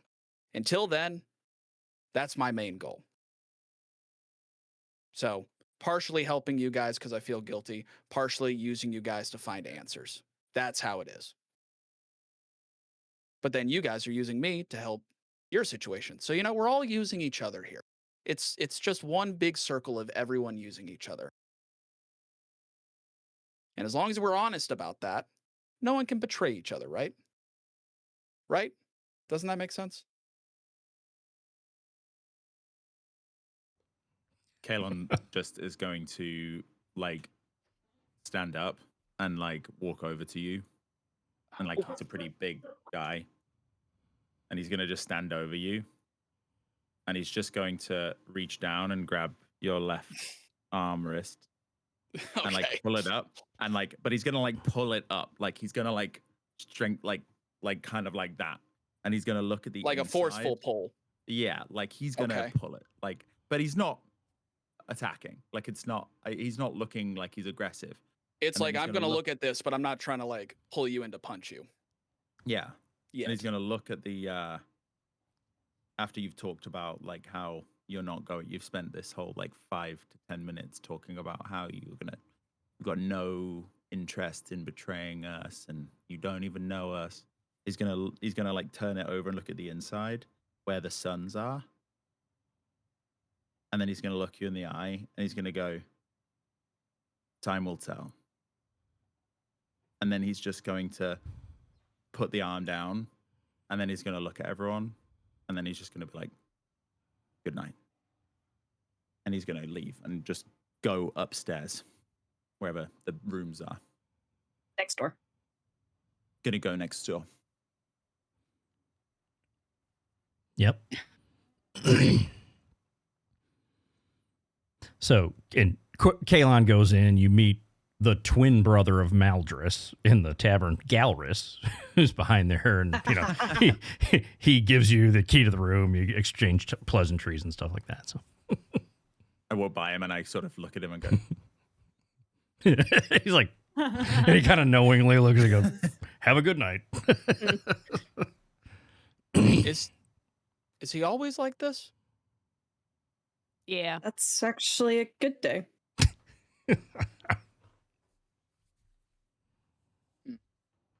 Yeah, he's a little intense. He just sort of cares a lot about a lot of things. So does he usually look at the inner forearms of people that he meets? Well, no, but he did try to stab me there. So this man's got a thing for forearms.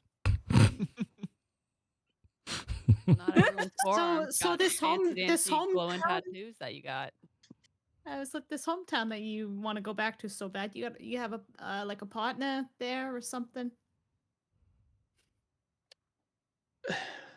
Family, Probably. Anything like that? Probably. Used to is probably the most accurate way to describe that. It's a very complicated story. And then he also, like he says, sorry, also one thing, and he's actually going to take the stars out of his arm, and they're going to just shoot out to like all the corners and like just brighten the room a little bit more. And when he does that, he's going to like, you can see that his shoulders drop a little bit more. And he's going to be like, sorry, these things have been just annoying the hell out of me in the recent week. But yeah, I would say used to is probably a more accurate. And for everybody's reference, because you all would know this, he said in the recent week, it was about a week ago that you attempted to assassinate the Duke, and then the Rangers that same day killed the Duke. I successfully did it. Right. Destroyed the crystals. Yeah.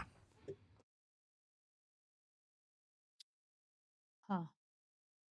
I'm sorry if we fucked that up in any way, but we were sort of set up, so it's not really our fault.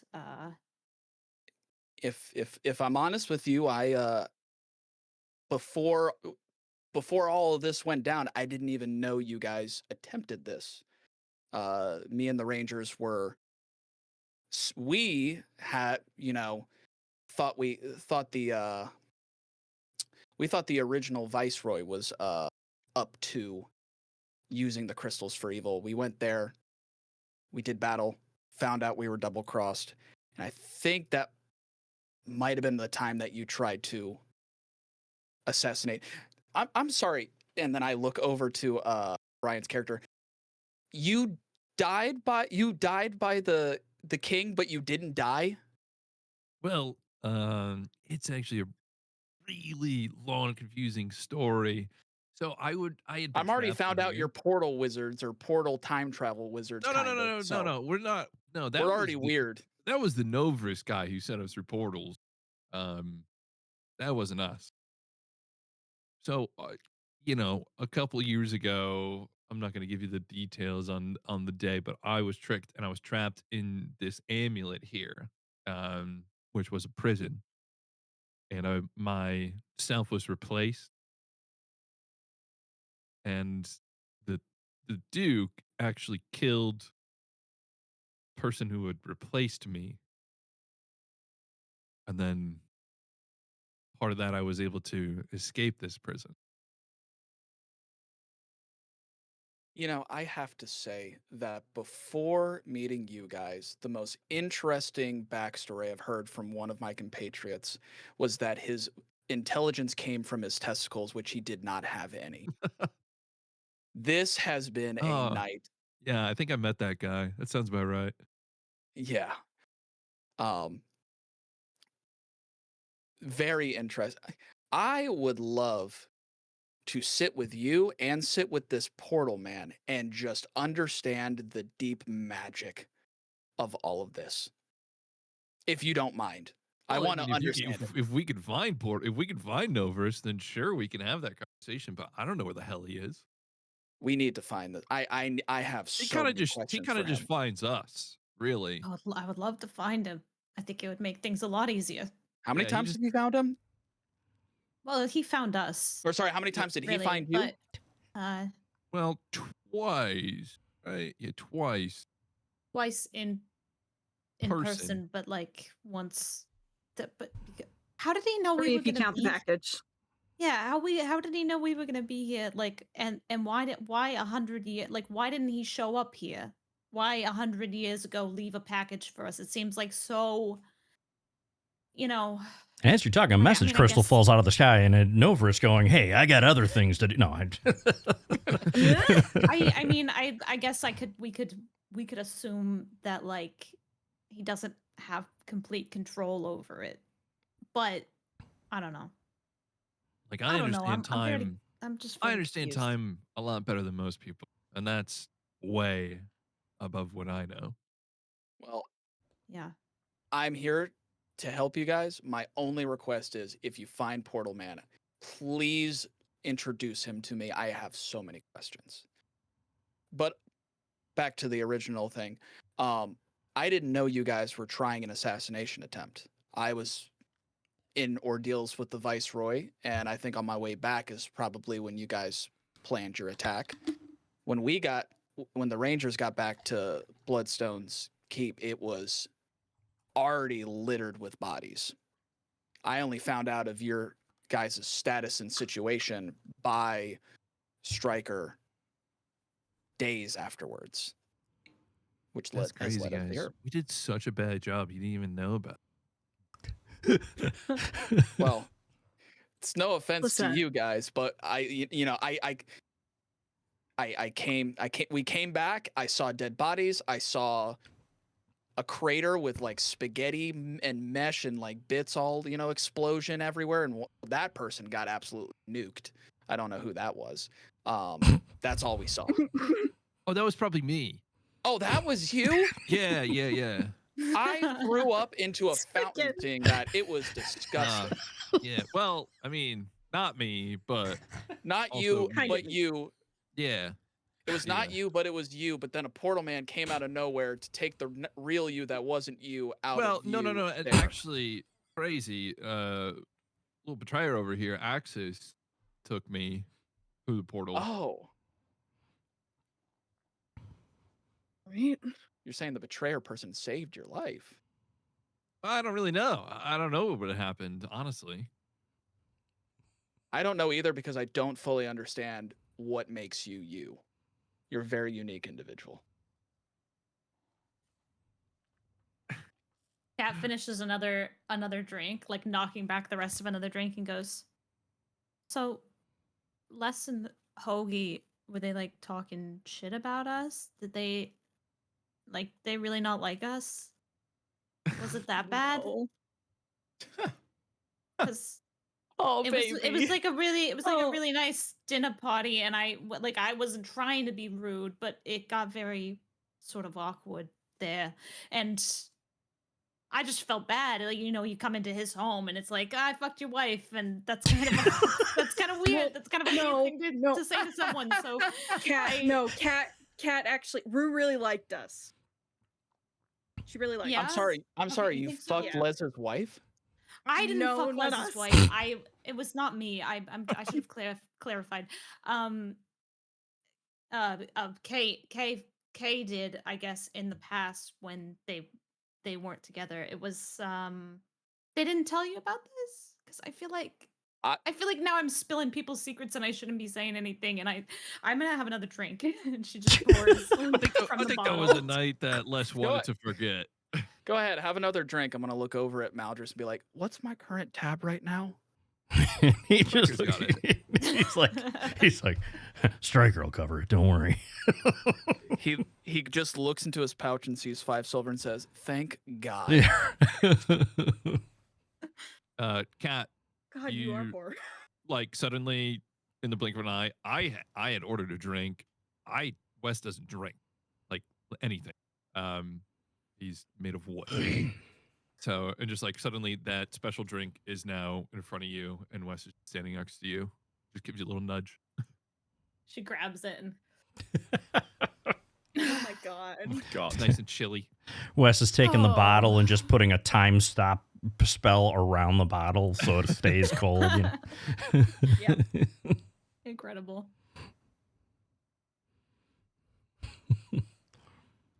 Yeah, so I mean, that's kind of how I found out about you guys and what's led us to here. But yeah, I mean, that's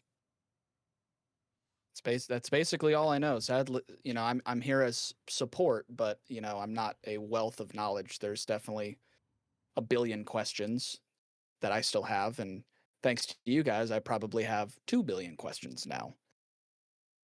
But at least we know what the game plan is.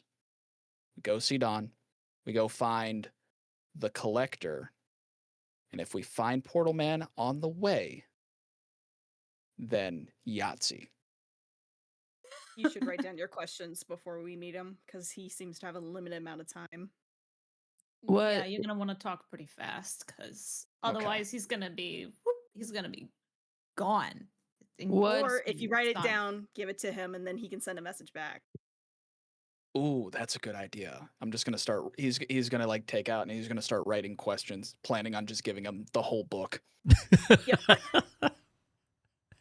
Guys, Don Orcleone doesn't like me either. This is gonna be awful. Oh God. No, you're good. And he's You're so good. mad about the cards. No. Okay, technically, we didn't cheat the Dawn. We just cheated one of his lieutenants. Who went and saw him? So we're Who good. in Zolgrad? You remember? Was it all of you that stopped him? Yeah. Okay. It was all of us, Okay. yeah. That's what I thought. Okay. As to how drunk Cat is right now, I rolled myself a little Constitution saving throw, and it's an 8. It's under. I was gonna tell myself if the Constitution saving throw was under 10, Yeah. she's not doing great. Oh. I think I need to go to bed. I'll see you guys tomorrow morning. Night. Do you want a hangover cure? No. Just gonna sit in it. Because Maldris did put a bottle of that out, like, and glasses that you could use to drink it. So She needs to feel something. douche bags, Yeah, cleaning fluid.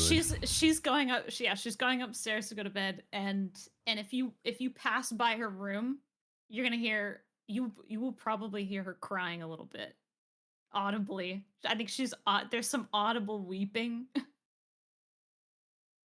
Makes sense. Poor baby. Yeah. All right. Who else is doing what? I came in at the right time, guys. This is a great episode to come into. Phase 2 of the campaign has now begun. All right. So I think Axis Kaylon is- and Kat are both upstairs. presumably in separate rooms. Everybody else is still in the For now. tavern. Yeah, how many rooms do we have?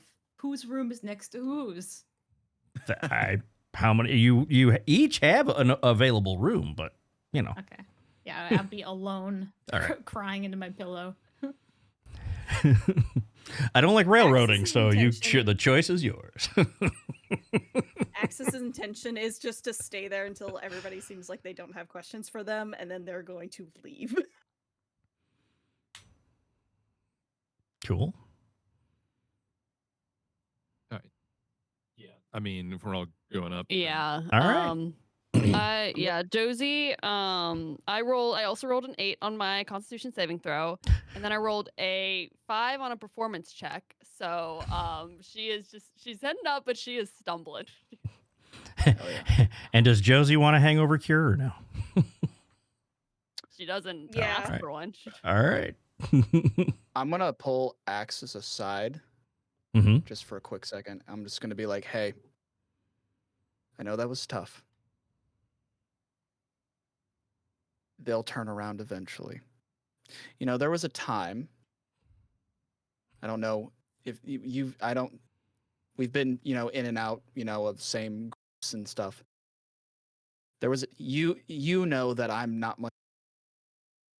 There was a time when I was with Les, Hoagie, and Zale where we got into a run-in with some zombies. I got very scared and accidentally hit Hoagie with a thunder wave and almost killed him. And he hated my guts, and I never no knew. long-term effects at all. And he hated my guts. Still don't think he's, fully forgiven me. But if it wasn't for him being by my side when we faced the Duke, I probably wouldn't have been able to do what I did. They're in the stage of hurt, but they will not stay in that stage. Now that the Band-Aid is off, the wound is open, we now can allow time for it to heal. Just give it time, be there for them, be kind to them, and soon it will all blow over. I promise.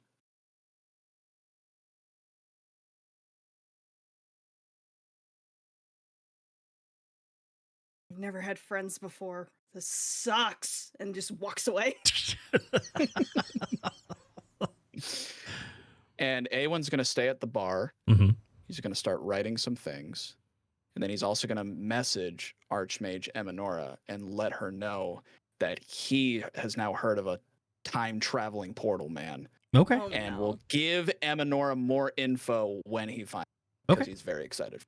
Go ahead and anything that you're typing up or whatever, if you take the time, even whether it's during or after the session or whatever, go ahead and drop it in the character chat, and then Yeah, we'll I go got from you. there. Cool.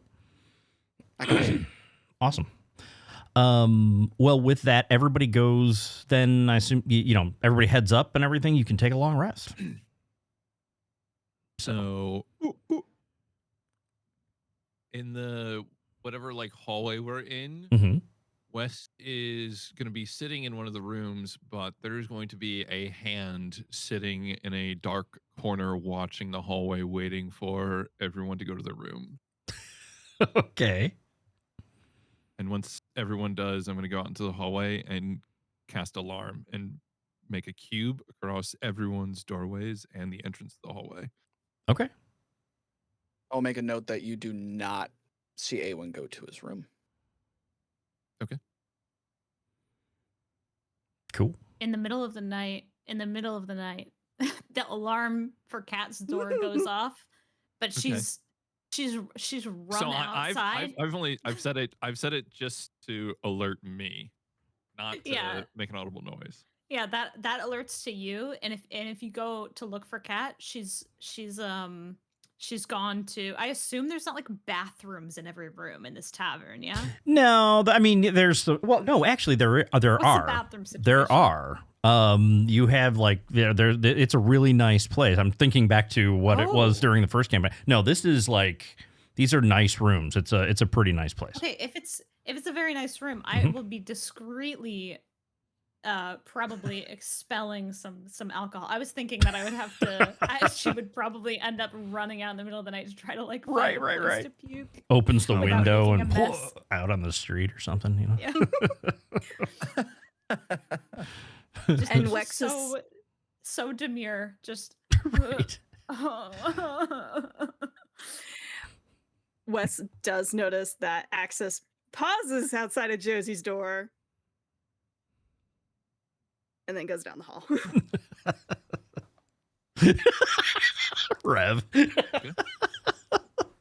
Yes. Information is for me only. I rolled it. It didn't roll well enough. Angst. Oh, that's great. Okay. Anybody else doing anything overnight? Okay. So, we have a couple choices here. We can take a quick break if anybody needs it. That would be great. Okay. We will take a quick Yeah, we break. got We'll come food. when everybody's back. We'll go maybe 10 minutes. We'll do that. And then, we'll be back in 10 minutes. Everybody, let me put us on break. On break. On bake. On bake. Surprise. And we are back. And I was literally just joking with everybody about how I should just secretly bring them back and nobody knows it. And then they can continue their behind the scenes conversation. Maybe one of these days. We'll see. All right. So, you guys take your long rest. So if you haven't marked that on your character sheets or whatever, you can do that. You wake up in the morning or whenever you, I guess, choose to wake up. What's your plan? Kalon will have come down exceptionally early. Like, I think Kalon, before the sun came up, was down, and yeah, it's down there. Are you at the bar? No.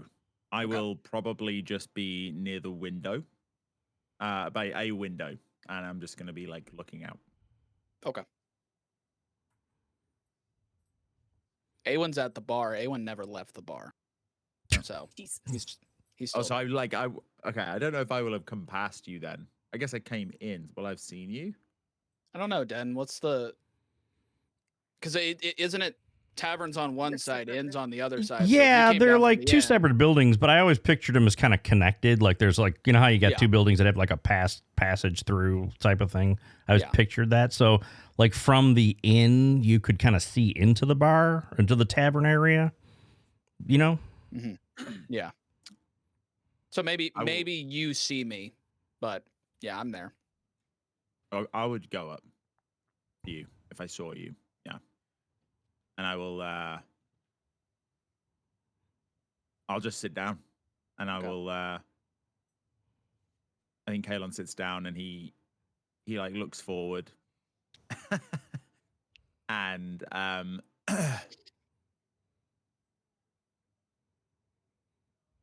the cloak that you put on us, what was that? The shadows.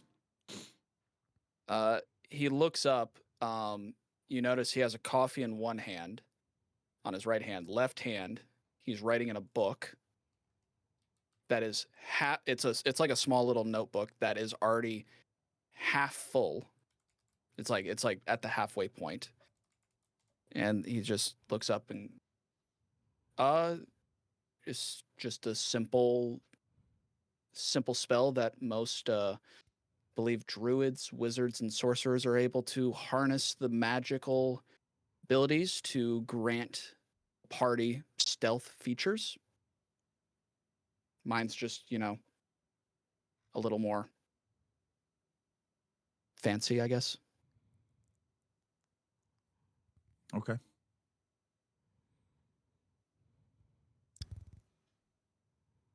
And You know- Kalon just like stares forward and just maybe looks out for the bartender to order something. Hate to ask, but it was a little, not nonchalant. Do you know anything about this? And he shows the inside of his arm, but there's no stars there. Stars are out and around in the room.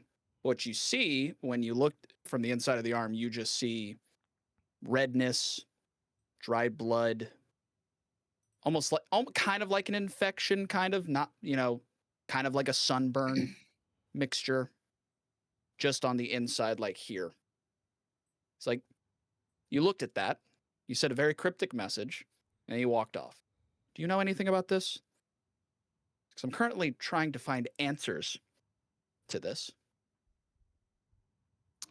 I mean, like Yep. was there anything other than was there anything that I would perceive from what I'm seeing? It looked, I'll just say it looked consistent with the things you were told, but there wasn't a ton of detail, right? Okay. So, because it's all kind of old. Right.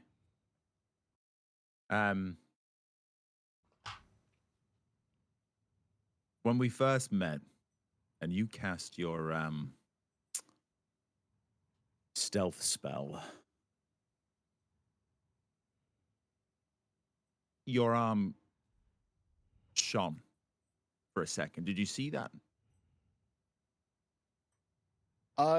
Yes, that is something new that I don't particularly like.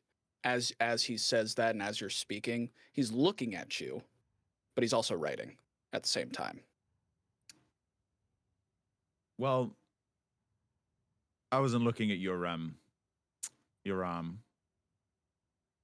although it looks painful.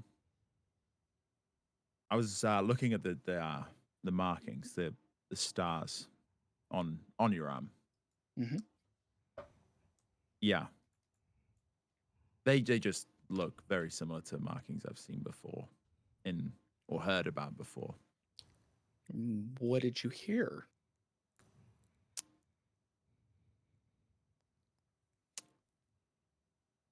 There is have you heard of the Zenith?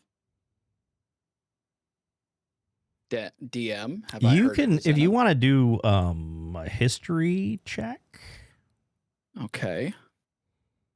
Does this history have anything to do with magic? And if so, would I get an advantage? It would be more. Actually, you could do a religion check. Damn it, I'm Yeah, terrible. I was thinking about that. I'm like, you should actually do a I religion don't check. give a fuck about religion. Yep. Apparently, I give a little bit of a fuck. I rolled a 20, dirty 20. Oh, okay. All So right. you do recognize the name Zenith. Okay. In probably some historical texts. You don't have a ton of information about it, right? You don't, but you recall it as a sun faith type of thing, right? That's about as much as you know, and you know that there's not a huge presence of it in the realm here. There's a little bit, but it's not really real big, right? But you've read about it a little, little bit of information. Yeah, if I do recall, it's some type of faith relating to the sun. It's not a very major religion, but it's worshipped by small groups. In Nova Mastaria, right? That would be true. So. Right. Yeah, you're right. Yeah, it's a religion. Well, I think for whatever reason, when you cast your spell, you and I both felt the power of that religion for a second.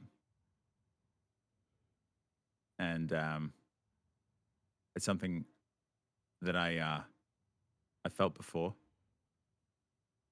And it's something I want to find again. And so whatever you did, I'm interested in exploring that and figuring out how we can find more of a connection, maybe. What do you feel? Because when that happens to me, it's not pleasant. It's painful. Like a sunburn mixed with a foreign contaminant that my body just wants to reject out. Do you feel the same with that? No. No, I don't feel the same way. No, I feel my God. I feel Aurelion. Writing that down. And it's a feeling I haven't felt in a long time. And I don't know why I trust you, but that didn't happen accidentally. And so if you need my help, I'm here.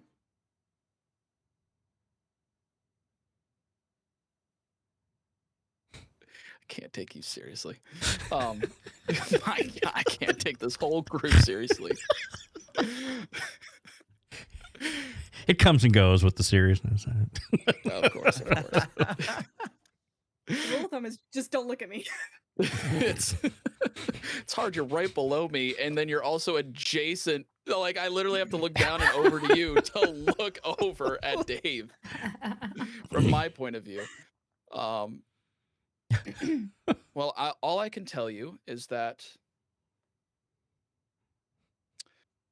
2 years ago,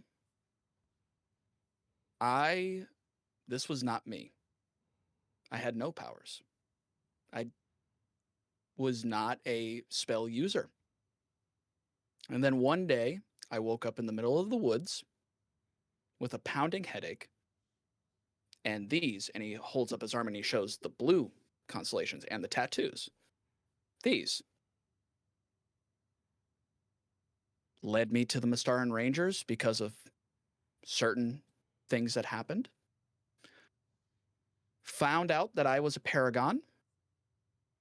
Was told that I was needed to protect the realm from a great evil.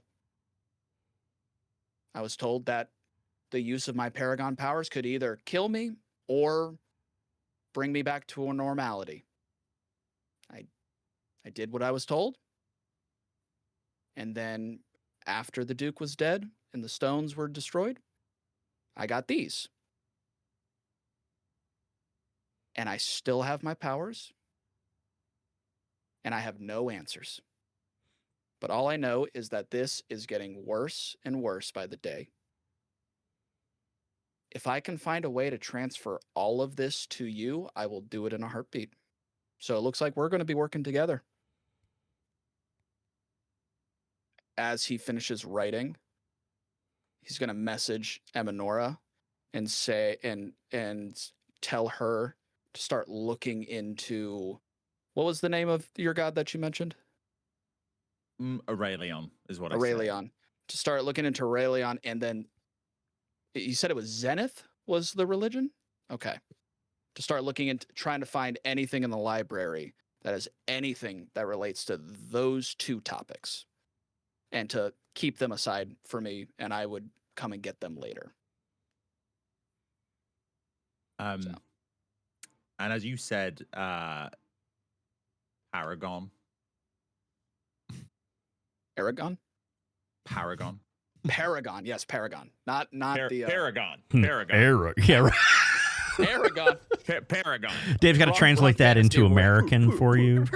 Yeah. As you said, Paragon. Like, Kalon will have, like, his eyes will have gone wide, and he will almost, like, be, like, just, like, hooked on what you're talking about. Like, vehemently listening to you. And as you wrap that up, whatever you need, I'm here. Whenever you need it, I will follow you.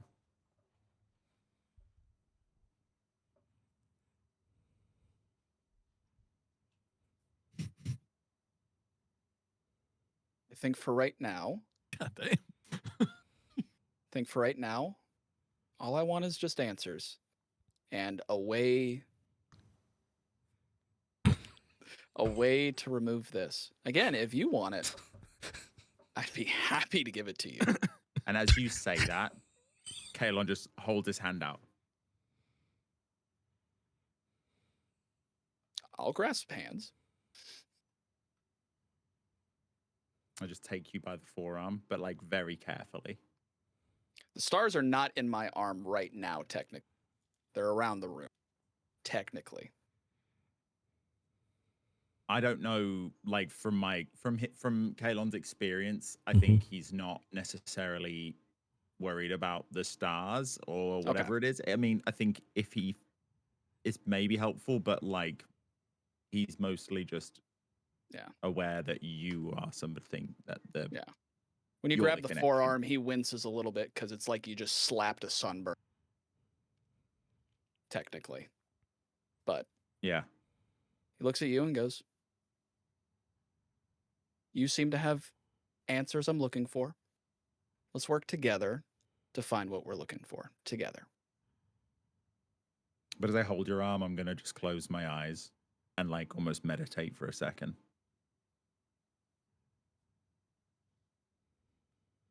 Awen just kind of stands there, almost like a handshake that's gone for a little bit too long. Okay, holds on out of respect. Because he, eyes closed. Maybe this is a religious thing. Doesn't really know much about religion. So he's just like, no, I'll let him finish his prayer before we start dinner or something like that. Yeah. Just messaging. And I think during this, and this is not because I saw it in the chat, I want to say, I was waiting for the scene to be, I don't want to interrupt it, but I think Cat starts coming down the stairs, sees that they're both sitting there and it's pretty empty, and that they're grasping forearms and looking intensely into each other's eyes, and goes, "Fuck." His eyes are closed. His eyes are closed, by the way. His eyes are closed, yeah. Just saying. She just turns around and goes back upstairs and waits like another 10-15 minutes. Cat comes out. Malders, where's the nearest tattoo shop? Like, can you give me tattoos like that? I need tattoos now. Right. Can you make a magical? Dan, I also sent you a message. Oh, okay. Yep. God. He's taking advantage of me, guys. He's going to murder me. Say, probably with Cats going up and down the stairs, you would notice Axis is leaning against the wall right next to Josie's door. This is like that time you use charm person on Les. I think if you're in the hallway. Oh, yeah, I forgot about that. I did kiss Les.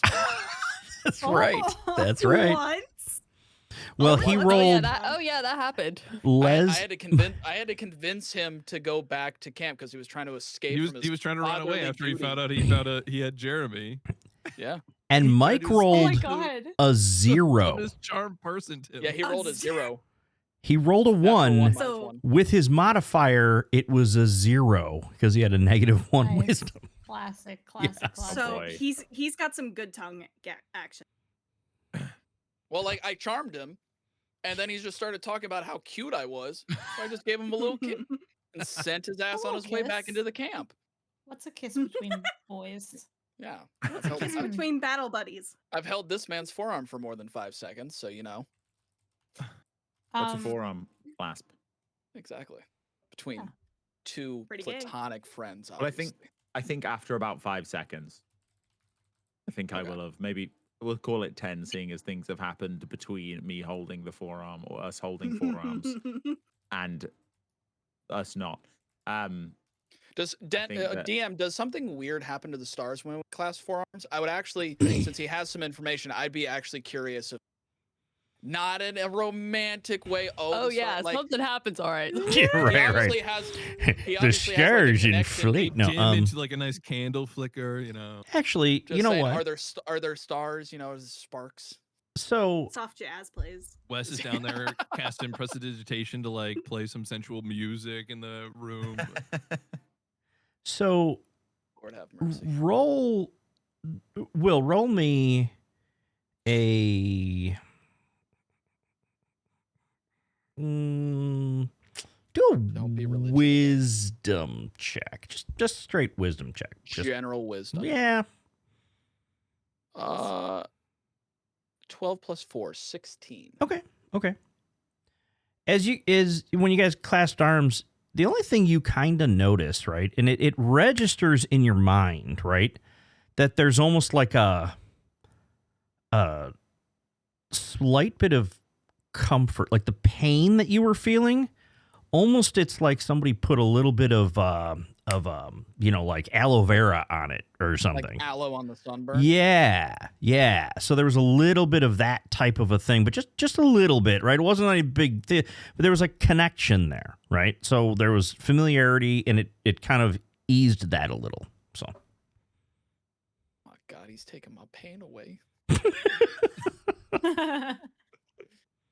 Okay, so yeah, sorry. As you were saying, Dave, after the 5 seconds of No, I platonic think or forearm grasping. I don't know if Kalon felt anything, but I'm assuming not. But I think Kalon will just open his eyes, and he looks a little down, like he looks not that happy with the result.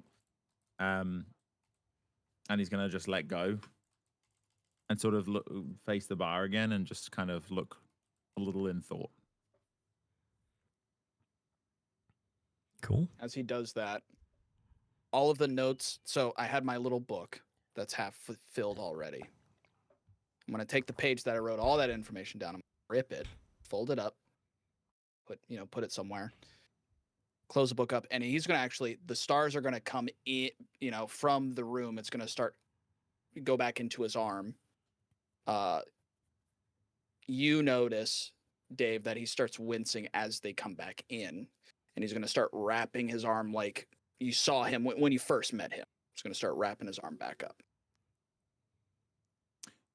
Why do you hide that?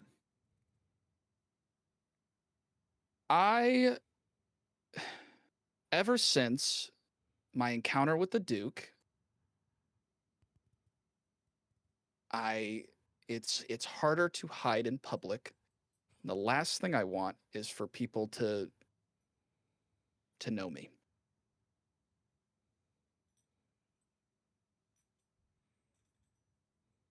I wouldn't hide that. It's a part of you. And it's it's nothing to be ashamed of. But it's a part of me that I don't want, because it is a part of me that has led me away from what I had in my life previously. Yeah, I know a lot about that, but this is the path you're on. Just like this is the path I'm on. And in my experience, and it's not that much when it comes to what I know about you, but in my experience, what you have is good. And I think you should trust it. But you can do whatever you want to do. I'll take that into consideration. But if I have another 8-year-old ask me for my goddamn autograph, I'm gonna fucking lose it. So for right now, I'm gonna keep it hidden. But I turn around as you say that and go, "Did Wes ask you for an autograph?" You're gonna turn around and I'm gonna be elf child form, looking up at you with like puppy eyes. Mr. Paragon, sir. What a pumpkin child. I'm gonna look at Kayla and be like, that's Wes, right? Okay, thank. I still have half of this book has questions towards you, sir, and it's not just the portal man. So you be ready for a bunch of questions. Kellon just gets up and walks away and lets Wes like with his little notebook. So, when I walk back up the stairs and I see Axis leaning next to Josie's door, I'll again, Kat also doesn't love making eye contact, but she'll look at you and smile a little bit, and then I'm gonna use thaumaturgy to make a knocking sound on Jose's door, and I'm gonna walk away and go into my room for another couple minutes. In their hand, they were futzing with something, and then as soon as they hear the knock, they're just like... Knock, knock, ditch. How loud was the knock? Because I need to make sure she's actually awake right now. Yeah, I can. I mean, It's thaumaturgy. It's probably very loud. I could do. I mean, I could fucking open the door, but I'm not gonna do that. It's just the one that's the part of it that says phantom sound says you can create an instantaneous sound that originates from a point of your choice, such as a rumble of thunder, a cry of a raven, or an ominous. So it really could be anything. But like knock, knock, knock. I would make it sound. I mean, probably as loud as Axis. You would imagine Axis would knock on a door, which is probably like God, yes. knock, knock, knock. You know, it's pretty. They heavy. ain't delicate. Yeah. I would say it probably takes a while. Like almost to a point where you feel like they're not going to answer. And then you hear some stumbling. And she'll open the door. Oh, hello, sunshine. Oh no, I'm in trouble. What can I do for you? Kind of just like holding in their hand is their holy symbol, and just like kind of doesn't really say anything, just kind of like looks at your head where you usually get your headaches after a night of drinking. Need a hand? I just I kind of sigh and I lean my head forward a little bit. And kind of reaching out and brushing her hair back, I will spend 5 points of lay on hands to remove the poison condition. Instantly, she's like, "Oh,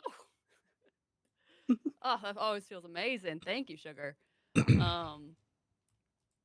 Thank you.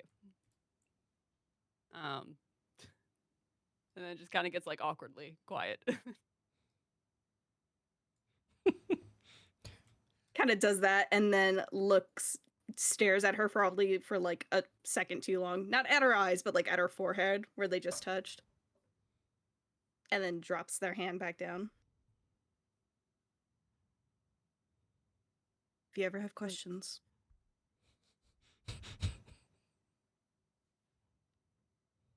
I'll keep that in mind.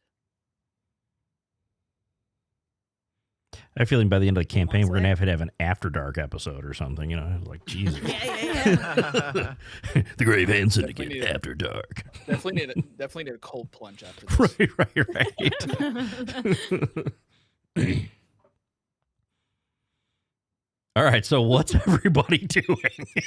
God, Other than all the conversations, which are amazing, right? Kicking it, dude. We're so fucking deep. We're so fucking deep in the role play. They're like, screw this mission. We're just going to keep going off of that. Hey, whatever. That's cool. We're grasping forearms downstairs. They're fondling hair. Right. Ryan's a random child in the corner, you know, just... Oh, no, I dropped that immediately. Ah, boo. Yeah, no, I would say I am probably sitting somewhere in like a corner just kind of observing. Yeah, 10-ish minutes passes when I think it's safe to come downstairs, and I come downstairs, act like I didn't see anything. Come on in. You see Kaylon and Awen right. dancing to slow music or something. Yeah. Mm-hmm. Na-na, na-na. Hell yeah.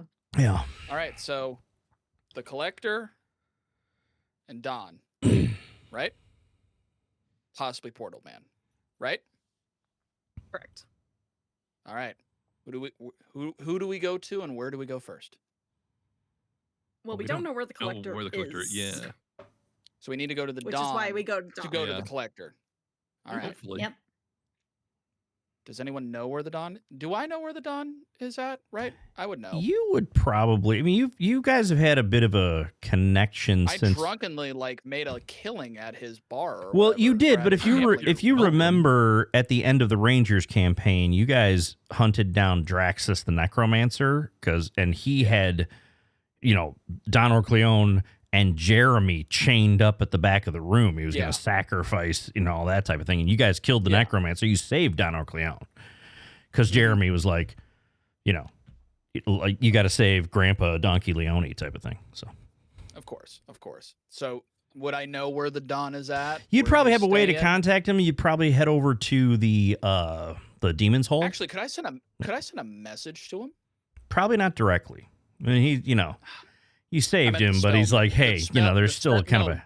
No, the magical spell message. Oh, maybe. I mean, that's a pretty good distance. What's the distance on message? 120 feet. Yeah, no, he's not Is- within 120 feet. He's on the Yes, other I side know of the for a fact city, he's not near us. probably. So. Just every block, Dawn. No, there's no sense. Right. Don? He's running like a Don, grid search pattern for the Don. Yeah. Yeah.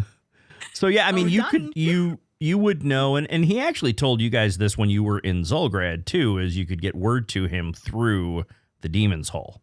So you kind of would both Okay. know that that's where you would go, right? I mean, the other option, Awen, because the Fight Club, the warehouse where there's the kind of underground tavern fight club thing, Yeah.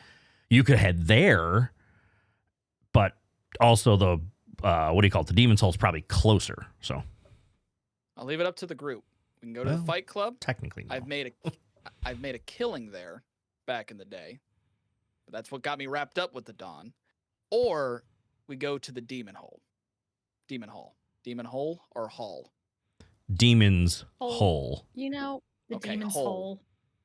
I've heard such great things about this Fight Club. I want to go check it out. So that has my vote.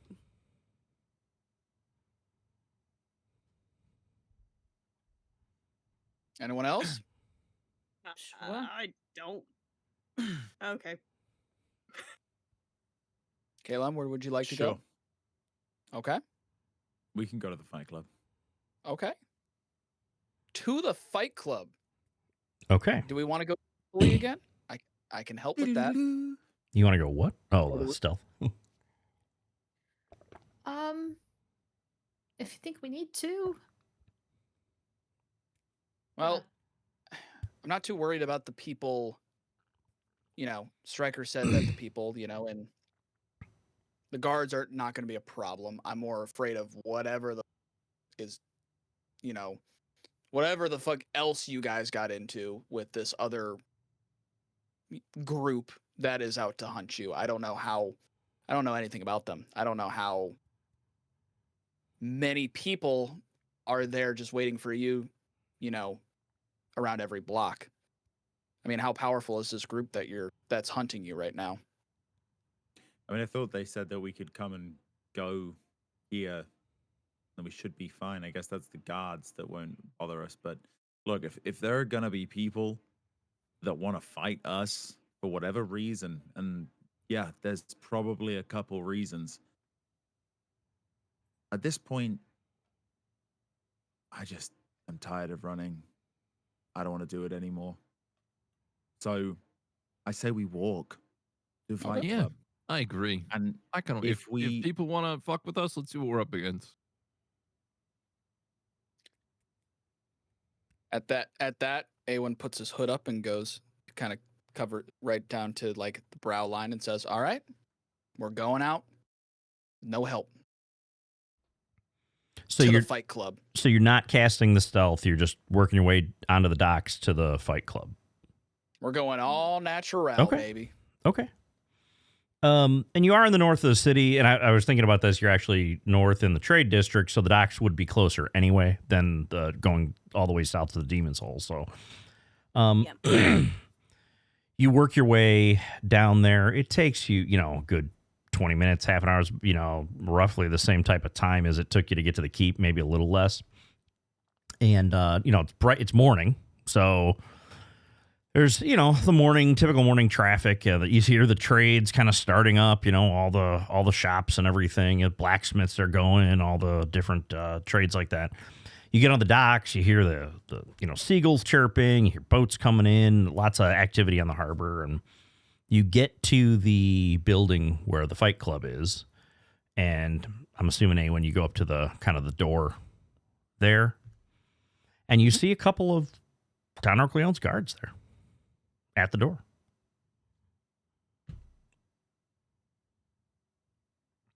Hello, gentlemen. Awen here, former savior of your boss. Is the Dawn in? And they look at you and go, "You're that Mastaran Ranger guy that's helped out Don Orcleone, huh? Well, you want to get a message to him or something? Is that what you're trying to do?" I mean, I've tried to message him on every single block and can't get a hold of him. He's like, Is he in this area? Where could I find him? He goes, we have a few questions. He just goes, "Hang on." One of the guards stands there. This one kind of opens the door, closes it, and goes in. You're waiting about full 10 minutes. And the other guard's just standing there. How's the weather been treating you recently? He's like, "Moo." That's This isn't the about guy who was talking. He doesn't look nearly as intelligent as the other stupid guard. So the other stupid guard. right. He's just like, He's got a 2 versus 3. Right. Oh. Yeah, right. So he's just like, he kind of mumbles. 10 minutes later, door kind of opens up and he's like,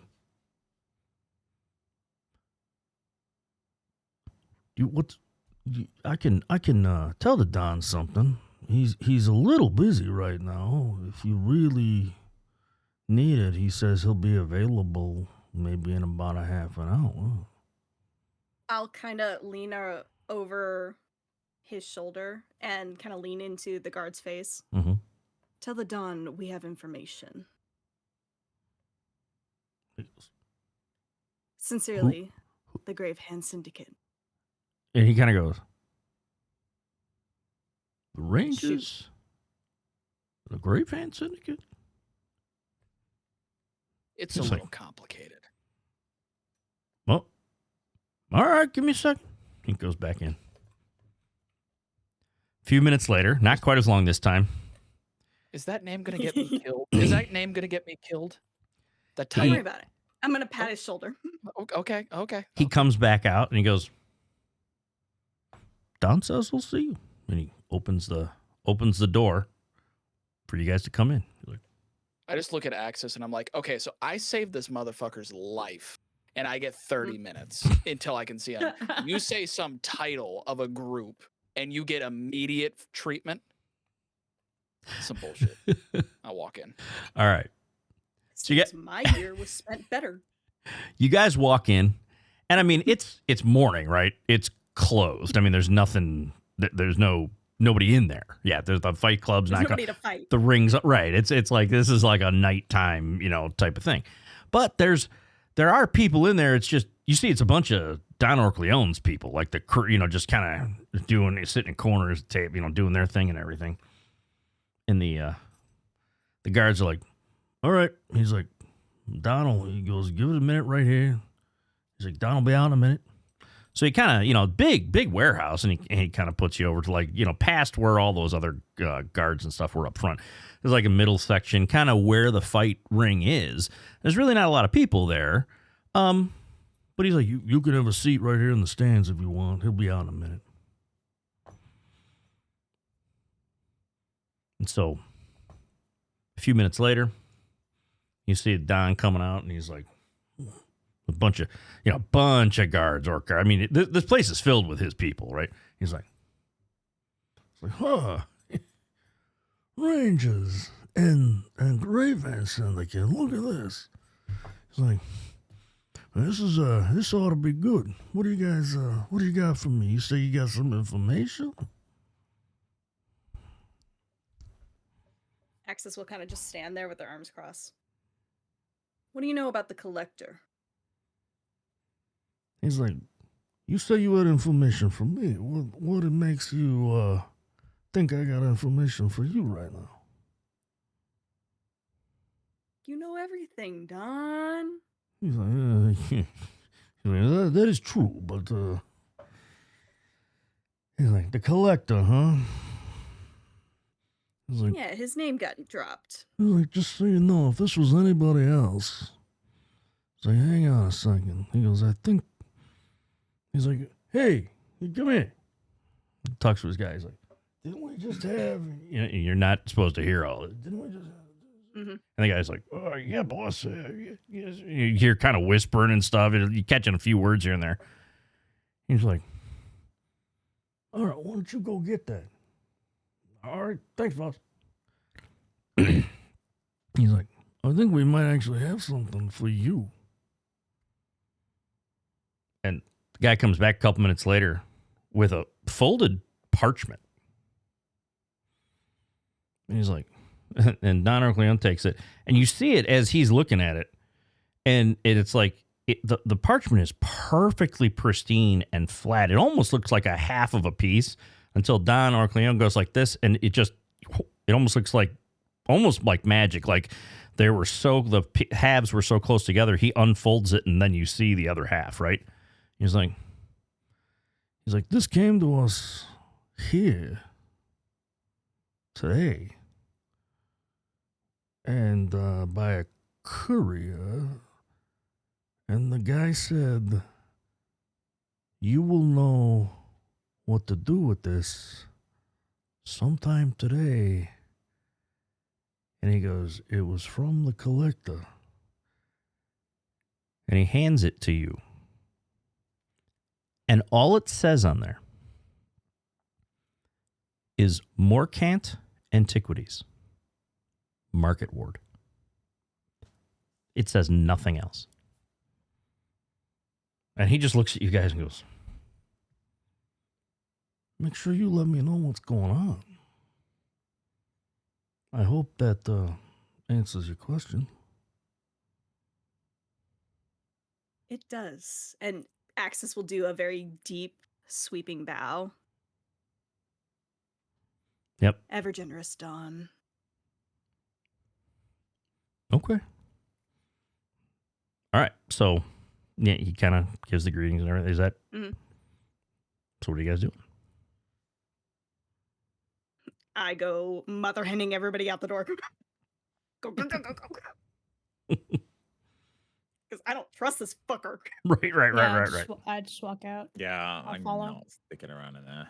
Okay. Yeah. Also, I think Cat has Gia's summoned today, so I got my Drake, walking with me, and you'll notice normally Gia's walking close to Cat, right? But like today, especially, Gia's like right up next to her, like touching her side most of the time. And when we stopped inside the place, Gia would sort of like circle around her and is like acting a little extra protective. No. Yeah. Sorry, you have a whole ass dragon pet? Yeah. It's Mama G. Yeah, she's a drake, so it's like a dragon with like no wings, right? But yeah. That's my ranger subclass is Drake Warden. That's fucking dope. Yeah. Yeah, man. That's so cool. Oh my god. I want a dragon, man. Or a drake. Well, you can die and make a new character. Galen, kill me. Take my power. We've already had one party Axis member. as we leave, by the way. Oh, what? I walk behind Axis. Oh, great. I was gonna say we've already had one party member absorb another consciousness into his body. Right. That's not, not out of the question. A concern. Okay, so you guys all leave. What are you? Mhm. Are you gonna head straight to this? What are you doing? Are you doing something in between? What's going on? Straight to it. Yeah, I Straight guess to so. it. Okay. Seems like that's our only lead. Yep. So Yeah. it takes you a good, another half an hour, right? You're walking over because you're on the docks. It's actually kind of on the other side, like on the opposite, the west side of the city, right? And you head over and you're kind of walking in the market area, it's almost like a downtown type of thing. A lot of little old shops and stuff like that. And you're, really kind of bustling, and you're walking down the street, and you take a couple steps by and you look at where this address, you kind of step by, and then I need everybody to do a perception check. Just everybody. Oof. That is a 5. It is a 6. Mm-hmm. 10.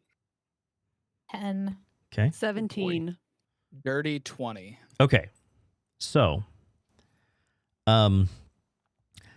Josie and Awen, as you're walking, like the group's kind of walking by, the others continue walking. You two almost pause at the same moment and turn around and look,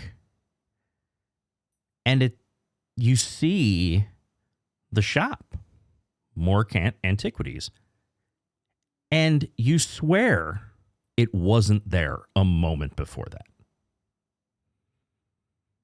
And everybody, and now it is. And you're like, so did you? And everybody else is continuing to walk. I mean, they didn't notice it. Guys. Alexis is like holding the parchment. Where the fuck is this? It's right here. I think we found it. You see it, right? Yeah, I see it. Do you see it? And now, I mean, I everybody do. sees it once they Mine turn just around does. and they see it too, right? They didn't notice it walking by. You guys did, and it just feels like, wow, it wasn't there a minute ago, but now it is. So you look at it, right? And even before going in, you see the windows are clear. You can see in them. Inside, from your perspective, you only see like a handful of objects kind of sit on display. And it doesn't even look really messy or busy inside. It's just, looks very simple and plain and everything.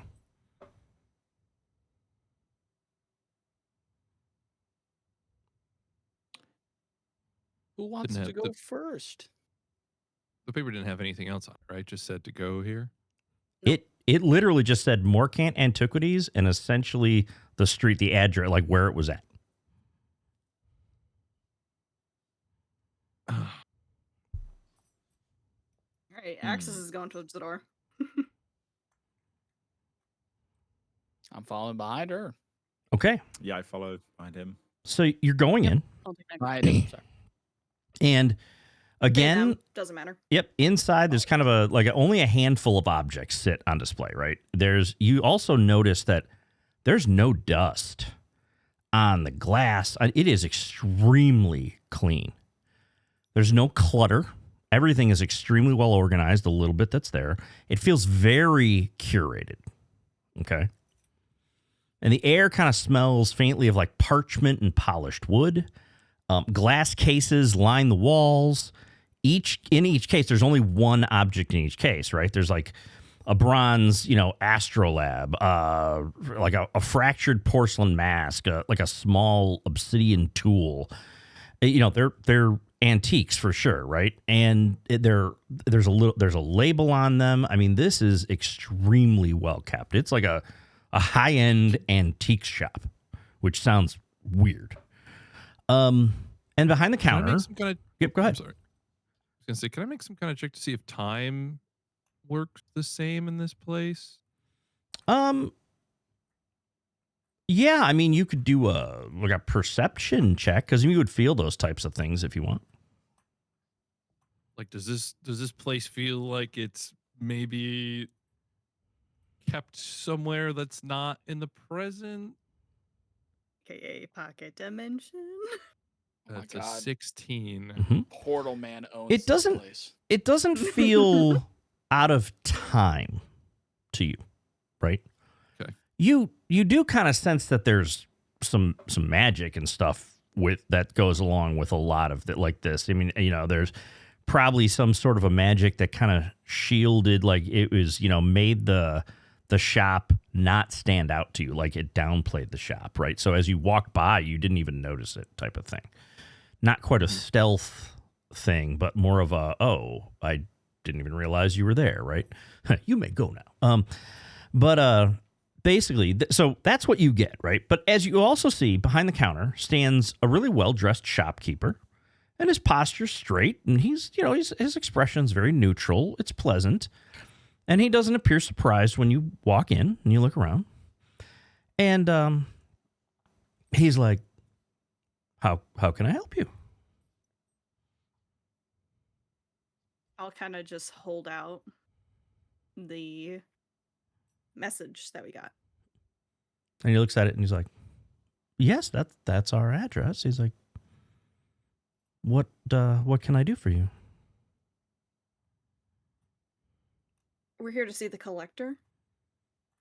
And he's like, he just kind of folds his hands and goes, I'm afraid I do not know anyone by that name. And he pauses for a minute and he says, may I ask who directed you in search of such a person?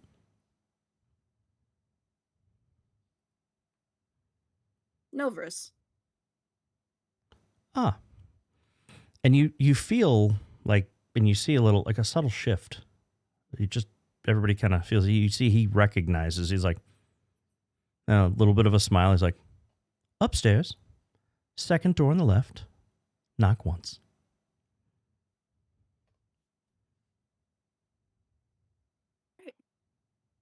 I go. Okay. Everyone's just gonna lean over to Wes and be like, "Is this Portal Man?"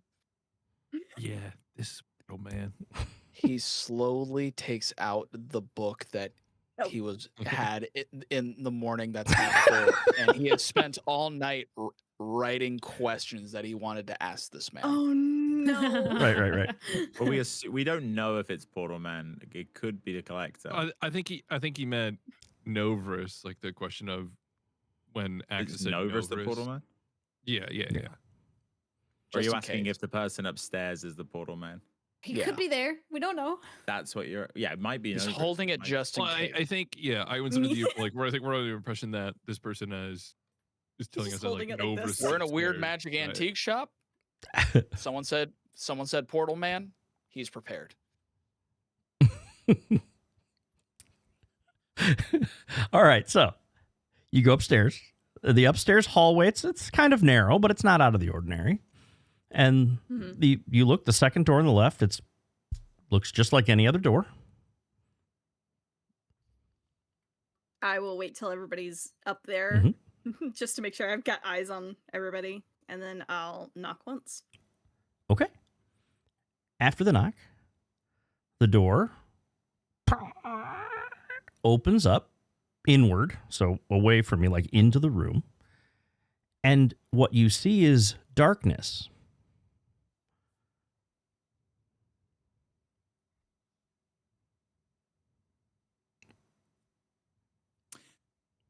Got magical Hesitates darkness. for a split second and then goes in. Okay, does everybody...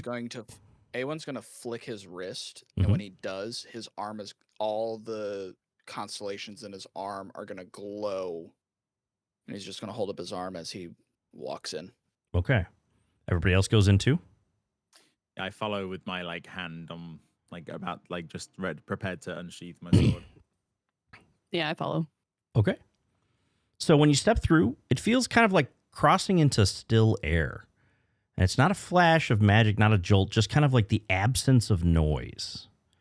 And then the door closes behind you. Now, once you're in there, you see again. The interior of the antique shop gives way to a private gallery beyond. The space is immaculate. Polished stone floors reflect soft lantern light. Glass cases stand evenly spaced, each containing a single artifact. No clutter, no dust, no labels visible from afar. Some objects, though, are recognizable. You see a fragment of a drake scale, like preserved in crystal. You see in another case, a splintered arcane staff capped in silver. In another case, and Kalon, you notice this, a battered Zenith officer's insignia. It's in like a display case. Other objects are alien. You don't recognize them at all. In one case, encased within flawless glass, rests a small crystalline shard. It's faintly luminous, but it's as if it was extremely powerful and that power is gone. And it's like a fragment of it, right? It's kind of prismatic at its fractured edges. And Awen, you actually feel like a vague reminiscence. It's nothing like you did during the... You recognize this as a shard of one of the destroyed Potestas stones. Now, it's inactive. It's like, it's destroyed. You destroyed them. But it's a shard of it in a glass case, like on display. Now, standing at the far end of the gallery is a man in simple, tailored attire, dark coat, immaculate gloves, and he's standing very still, a little taller. And he's been waiting. And he inclines his head slightly as you enter. And then he speaks without raising his voice, very measured and very precise. He's very refined. You are punctual. His eyes kind of move across each of you with unsettling precision. He just looks at you, and you almost feel like a depth in his eyes. Axis of Grimkey. Katerina Galeazzo. Kalon. You'd prefer your surname be kept quiet. Very well. Josephine Hellsilver. Awen Carberos of the Mistoran Ranges. And his gaze kind of settles on you, but like a little bit longer.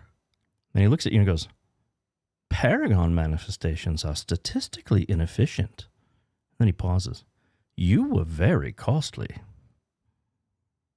And his eyes then move to Wes. He tilts his head slightly and he goes, Curious. And he pauses again. I was under the impression there was only one of you. And then he kind of narrows his eyes a little bit. He's like, You are not what was cataloged. And he looks at Wes for a moment more. And then he moves on. And he kind of strolls a little, closer to you guys. Very, very confidently. I mean, this is his gallery. He walks slowly along kind of a nearby pedestal without brushing it. He's like, I am known by many names. Some call me the Collector. Others prefer the Archaeologist. A few have chosen the Menagerie Maker. And then he pauses. He goes, You may call me Sebastian Morcant.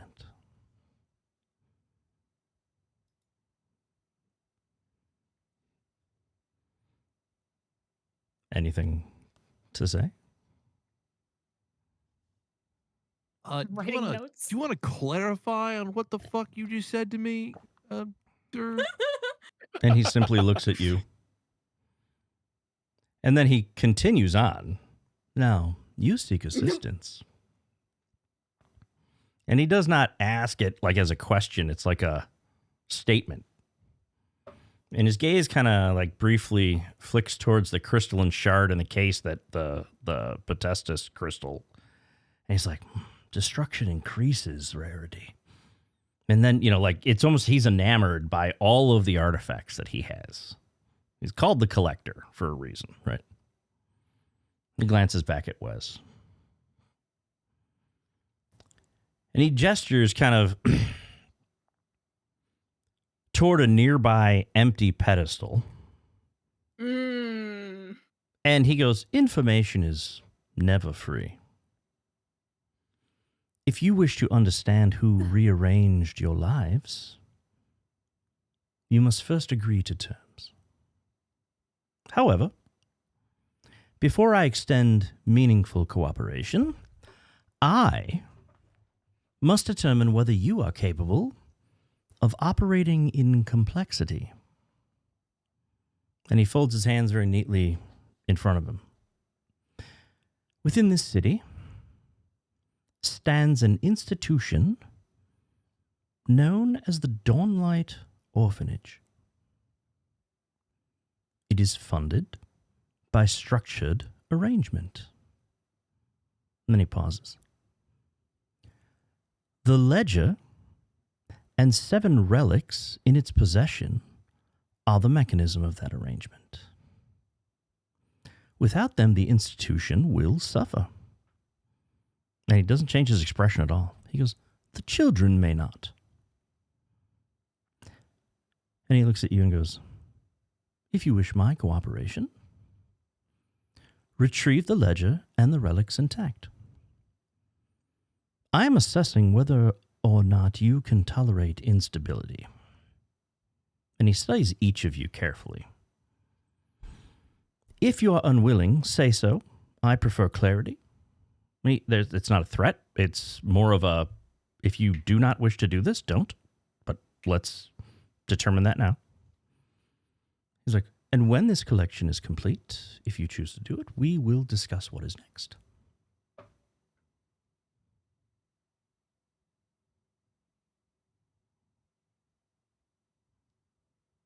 Backtrack above David real quick. When he said he like gestured at me, or he looked at me and then gestured to the empty. He didn't gesture. He looked at you, and then he was looking over at like an empty pedestal. But he was also looking around at other artifacts and things in there. Wants you. Totally. His collection. You have been collected. What do you want? Well, Said you're So a you wooden wa- doll, right? I mean, Hmm. He's your Geppetto, Kind of. obviously. Wes is not going in the artifact box. Why not? Put him in the box. He might have another clone of himself, or we don't know. so he's No. eventually, he knew why you were here. He knew who you were. And he has said he can help. But he needs to test you first. And you need to essentially agree to, the terms, retrieve things, do some jobs for him, essentially. And the first one he's saying is go to the Dawnlight Orphanage and retrieve their ledger and the 7 relics that accompany it. And those are actually the mechanism of the arrangement that provides funding for the orphanage. so I'm getting very used to people I don't recognize just knowing who I am. That's sort of par for the course right now. But you want us to steal something from an orphanage? Is that what you? Is that the? Am I getting that right? Yes, that is what I said. Great. Okay. What do you guys think? I mean, I'm not prone. I don't have any experience stealing from anybody anywhere ever in my life. But I'm Right. here to help you guys, so if you guys are in, might be a liability, but I'm in. I went firmly on that fuck them kids arc. Great. Okay. Anyone else? I think right now, I think Wes is a little curious about why this guy looked at him and then the pedestal, and then I think Wes thinks he wants my amulet, and I think I'm gonna like Wes. I'm gonna ask him. I'm gonna like kind of grab it and be like,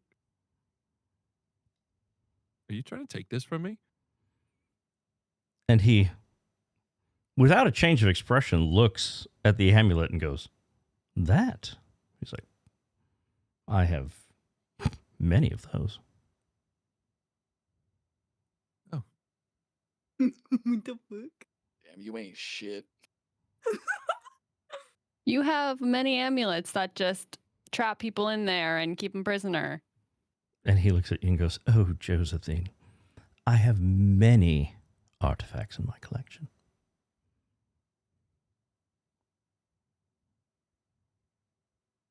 I'll kind of step into that eye line.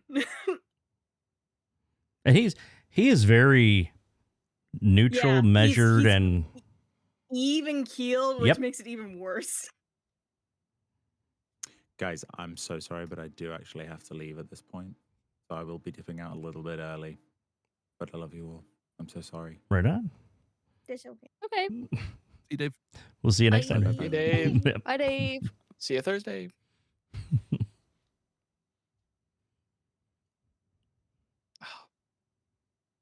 I feel so much lonelier with him gone now.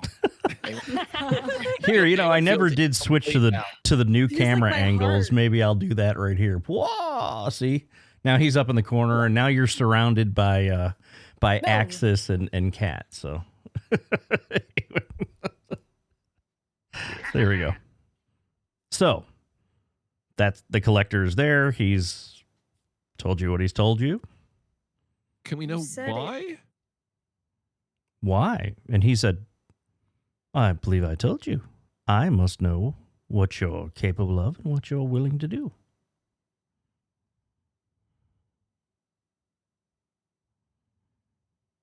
You said it would affect the Institute. He said, "Yes. Without them, the institution, the orphanage will suffer. The children may The not." children might not. That's what he said. He's very matter of fact. He's very upfront about the effects. He's just like, your task is to retrieve these.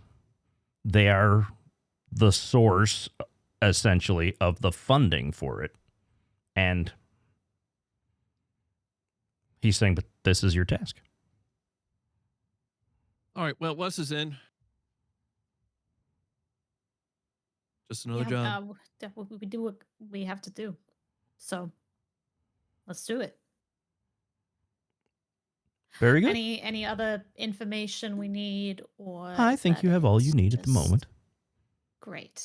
If that is all, then I bid you a pleasant day. And you see the door So appear we know where behind this you. place is, right? Yeah, you would be able to find. He gave you the name, the Dawnlight Orphanage, right? You would just be able to find that. So, Right. Okay. You see the door appear behind you again, the door that you came through. Axis will kind of half turn to leave, Mhm. and then almost as like an afterthought, kind of look back. If we need supplies, can we come back to you? Oh, I don't provide supplies. You're resourceful.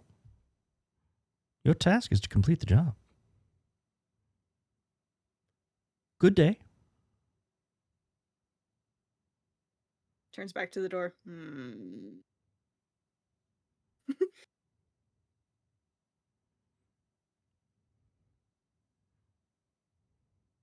I walk out.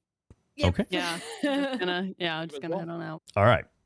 And so everyone, you leave and as you're exiting, you hear, "Oh, do try not to disturb anything on your way out." And poof, the door kind of closes behind you.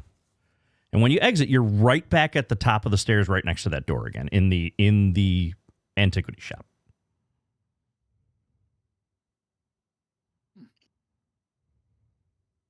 Said that, and now I want to fuck with something here. Yeah, that was not creepy at all, huh? The door is right there behind you and everything. You go downstairs. You can try to go back into the room. What are you going to do? Yeah, I'm kind of curious. I'm gonna open that door and see what it looks like now. You open the door, and it's literally a storage room. That's kind of what I figured. Did you knock? I did Awen not is knock, just no. Awen is just taking notes. Close the door, knock, and then reopen the door. I want to see what happens. It's a storage room. What happens if you Close knock it, twice? I knock once, Yep. right? Yep. Yeah, it's once. I knock once. Mhm. And then I open it again. Right. When you knock once, it doesn't open on its own like it did before. You open it again, it's just still the same storage room. Okay, he keeps writing notes down in his notebook. Interesting. Interesting. Crazy.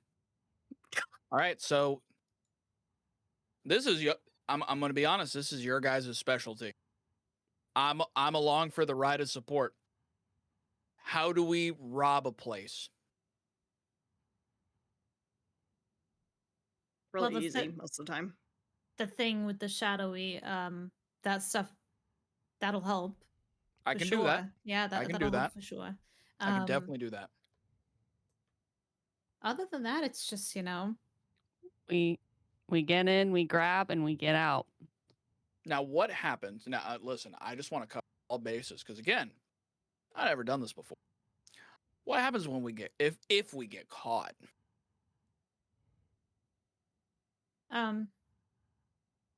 Well, in the past, usually it's like sort of talk our way out of it, or run, or Kind of broken out of jail before. fight. It sort of in that order. You try to talk through it, then you try to run, then you fight if you have to. Does that make sense?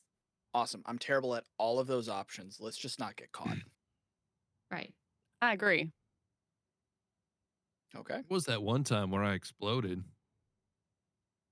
Yeah, let's definitely not do that because I don't know how you came back. I don't think I'm able to do that. I'm not going to try. I'm not going to try to see if I, we're not going to roll the dice and see if I can. Yeah, I'm not sure I can do that again either, but after what that guy just said, I don't know. You're going to get a few more lockets from him, apparently. Yeah, well, apparently he doesn't give out supplies, so. I know. What if we rob from him? Yeah, I don't know. He seems to keep a pretty good inventory. Oh. Also, we got to figure out how to get in there. The knocking thing didn't work. Fair. Walk before we run. This is my first. Guys, this is my first. We probably heist. should have this conversation outside his magical door, too. I feel like we're walking and talking. Yeah, we're Alright. walking and talking type of deal. We're walking. We're walking and talking. So, what are you guys doing? Are you heading straight there? Are you to the orphanage? What are you doing? Well, I mean, the it's an broad day- orphanage. They could, it's open. You could go in and. Are we in broad daylight? Yeah, it's the morning. Yeah, I mean, it's you could go morning. in and visit Probably it. You could do whatever you wanted. I mean, it's an orphanage. They'd be like, "Oh, hello, how are you?" I mean, they're friendly, right? Yeah, We're here I for have a great shopping. way to get in there, so. I was like, baby. hear me out. Wes could pretend to be an orphan. That's a bad idea, isn't it? Is that a bad No. idea? No, I'm hearing you out. Do Guys, we know what if any? It's fine. I don't even have to pretend. Oh, Damn. baby. Guys, what if Yeah. what if we try to just like strong arm this and we just say, hey, we got the Paragon here. We're ordered by Stryker. We need your ledger and we need your 7 most prized possession things or whatever. No. And then they just hand it to us. No, I don't. Okay, we Yeah, really. you are new shouldn't at this, aren't you? I do that. when I tell you I had my first fight a year and a half ago. This is I'm learning new things. This was not normal for me. I don't know what the fuck I'm doing. I grab him by his cloak and Just I trying to pull him help. close. Yeah, Okay. that okay. was your first fight. No. You remember when we met? That was my first. Could you tell it was my first fight that time? Were you at least in double digits? I killed the Duke with the stones, so I got better. Obviously. Oh, these two rangers just go way back, don't they? I kind of palm his face and turn him away. So, so the problem with doing that first is like it might seem like it would be something that would work, but then when we inevitably have to go in there to steal it, they're gonna know that when those things go missing, that people were there asking for it, like the day before, you know. But So and listen, I've only read these in books, but like, aren't people a part of a seedy underbelly? Aren't they also good at like forgery? Like, wouldn't you be able to, like, what if we're able to get the originals and then you guys are able to forge good replicas and we give them the replicas back? Again, I've only read this in books, but every book I've read, there's always the one guy or there's always the one person who is just really good at forging. Which one of you guys is the forger? well, I mean, I'm good with my hands, but it's mostly used for stabbing. Okay, yeah, I well, mean, that might not help. That might not help.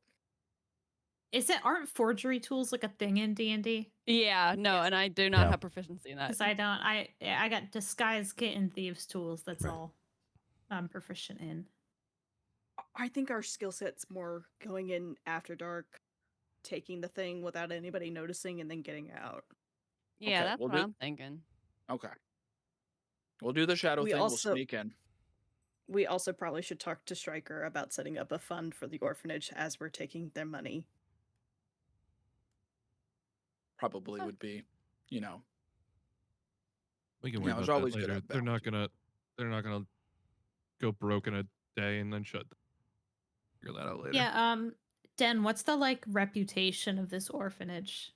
They Have you been in are. this place? Oh, Are they like yeah. a shitty? Are they like shitty abusing the kids' orphanage? Or are they like a really nice, sweet place where they love No, the kids and they? they are known as like one of the top orphanages. They, all the reports are that the staff is super sweet. The kids are Oh, actually no. happy. Most of them. They're, other than the ones that just wouldn't be normally. They actually place a lot of children with like well-off folks. Even you've even heard like some of the magical colleges and things like that might, and they might identify, oh, this kid has, magic abilities, and sometimes they'll go there. So How do they're you they're guys do kind of this on a dated- famous. In fact, a lot of their funding sometimes comes from bigger institutions and stuff. How do you guys do this on a day-to-day basis? Even thinking about this, I feel like shit. Well, okay, we're not like constantly robbing orphans. Like it's not. We're not assholes. I'm just saying, I've known you guys for 13 hours, planning to rob an orphanage. That's all I'm saying. You said you were cool with it. I'm Because following we you have guys. to. We have I'm to. following you guys. I'm just saying. It's crazy how I went from I'm following you guys to all right, let's rob children. So I'm just saying, Technically, we're not robbing I'm the kids. I'm riding with you. We're doing this. I'm just saying this is crazy coincidence. Great. So Well, nighttime. yeah. So okay, so you're just Do waiting we want because to it's stake it out morning. so- before daytime? Yeah, I In think the we'll daytime? scope the place out. smart. Yeah, take That's a smart. look. Okay, so you're gonna head over there, like to the Yeah. area or something. Yeah. Okay. How close are you getting? Like, what are you doing? Describe that. I would say initially probably just walking past it. Okay. Okay. Texas will kind of teach all of them their standard for scoping a location out Yeah. because they've been doing this for a year. Yeah, and so you walk past and you see it's a nice, it's not super expensive, but it's a well-kept building.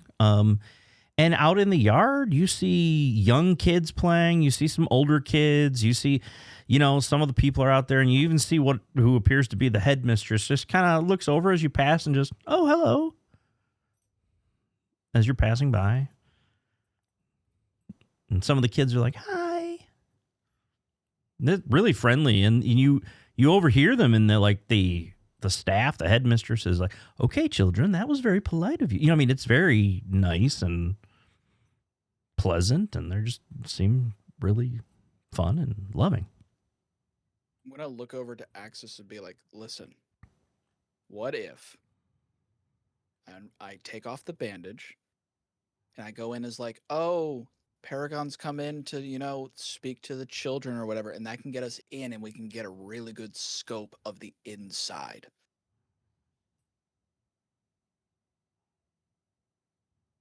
That sound like a good idea? That's a good idea. Worth a try. I look at everyone else. Does that sound like a good idea? Are we gonna go in with you? Yeah. Like, let's just say you're like my entourage. How about only We're also I go in with wanted. you? Okay. How about, just like maybe you and Wes. And then I will become Child West. Oh, so like you could be an orphan. Yeah. No, I look like He's your a young elven child at this. Your ward. Oh, so you're like my son. I could Okay. be I could be anything. I could be a child you found, and you're being the good, gracious paragon that you are, and you're bringing me here. I can think stay that- in here. And then we And I can bust you scope the out place at out. night. Mhm. And then you'll hear in your head, as I send a message to you, send messages out. Just like you. I like that idea. Foolproof. It will. Anyone, It will put suspicion on you when all the shit goes missing and the kid that you brought in goes missing. But if you make it seem like you picked this kid up in the aftermath of all the shit that's been fucked up, how good are you at lying? Oh, Um, I'm very good. we'll let him lie. But I'm gonna try my hardest. We'll see how it goes. I mean, here's the thing. All I'm saying is that I'm the only person who's not had this pass before, and I've come up with all the ideas. Does anyone have a better idea? Now wait, how long has it been since like all the shit went down in the city? It's been only like a couple days, right? About a I week. thought it was a week. Yeah. A a week. week. Yeah.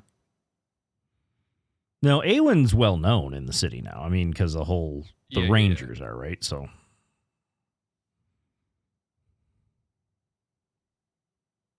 Well, yeah. So that helps with scouting it out, and then we have to figure out what the fuck happens after that. Maybe you guys can start searching the perimeter, looking for points to get in. Yeah. Or it could also be that Wes goes in as a child, and then he just like opens the front door for us or something like that, because he's on the inside. Yeah, Well- that's what I'm thinking. Like I can, and I'm sure there's night routines and everything, but I can get all the information. Yeah. I can hide. I can deceive. I can. Now, obviously, Wes would be able to disguise himself, change everything. But you all passed by in front of the orphanage, and the headmistress had said hi. So she saw all of you together, right? Now, obviously, Wes would change into something else or someone else, right? To be fair, I did previously say that my hood His was hood was on. down Okay. and my arm is wrapped. So like the telltale factors of what you would see Awen is Okay. pretty hidden. Fair enough. That means you gotta go in full regalia. Oh yeah. I mean, is this what we're doing? I'm down. Yeah. So Let's once do so I'm Child West. I'll use prestidigitation to soil my like clothing and skin a little bit, just to look like in the aftermath I've kind of been without parents or a home or anything. Like my shirt's a little ripped. I'm kind of covered in like dirt and bruises. Mm-hmm. Just magically dirtying myself up a little bit. Yeah. Go roll Awesome. in the mud. I throw my hood back. I also use prestidigitation because I have that spell now. Yep. Just to clean my face because again, I look exhausted, so I'm using it to like just almost like splash water on my face and like clean it up a little bit, clean the hair up a little bit. Unwrap the bandage and prestidigitation will just take away the dried blood and maybe like mask a little bit of the irritation just to prepare for appearances. Like putting a little bit of I'll be concealer. helping you out with this too. We're just gonna prestidigitate each other back and forth. I'll put a nice scent on you. You know.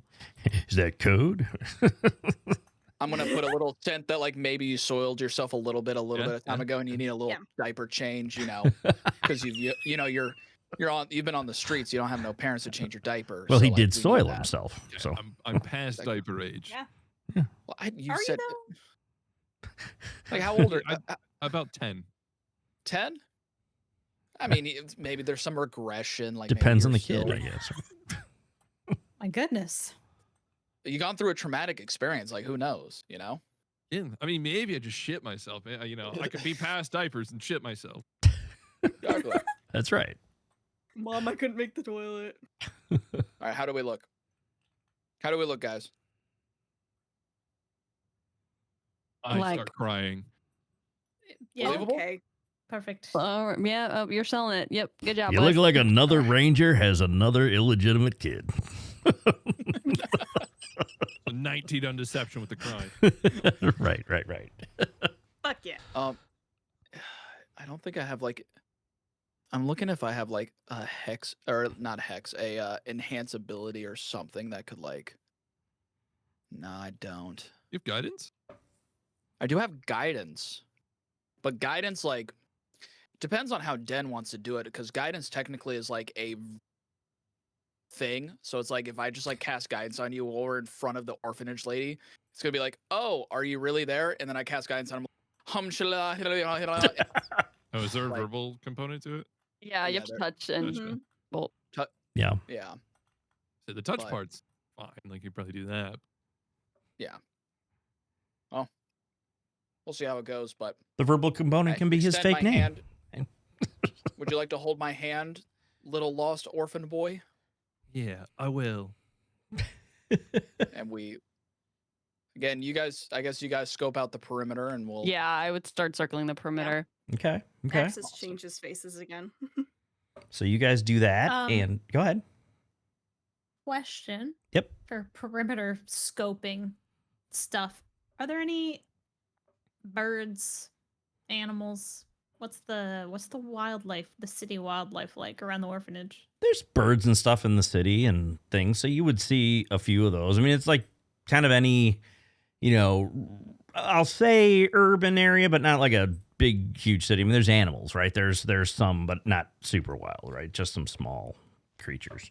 You might see cats so or like- stuff, or rodents. From like a pigeon Oh yeah. or something like that. And I'm gonna cast Speak with Animals Okay. and just have a little conversation with some of the birds. I was just wondering, guys, if any of you know, sort of like, I assume you've seen like around this building. Is there any like from the top, like windows, like stuff that's sort of if I wanted to get into the building, that would be easy, or like do people sort of walk around at night? Is it anything like that? Yeah. You said you speak like the pigeons or whatever they're there. Yeah, The pigeon. I'm Whoo, just whoo. yeah. Yeah. There's windows around the top and around the back. Yeah. Headmistress office. The bedrooms. Around the whole thing. Which one's the head mistress office? In the back.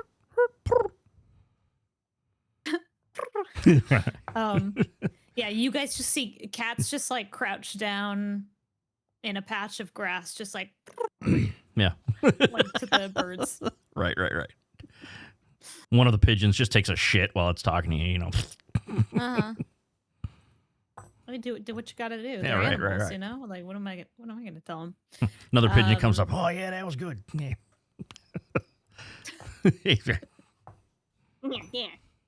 Yeah, see?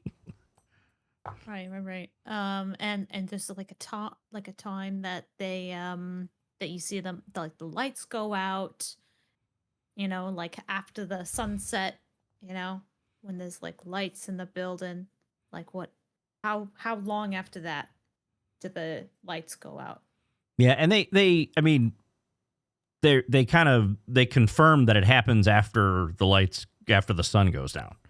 They don't really have the same sense of time and everything. Sense of time. Right, that you would, Yeah. right? I mean, it's a different like frame of reference. So they're like they kind of indicate that it's a little while after the sun goes down. You know, that's what you can kind of glean out of it.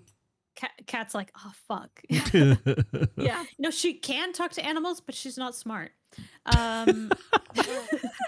Well, these animals aren't exactly smart either. So Yeah.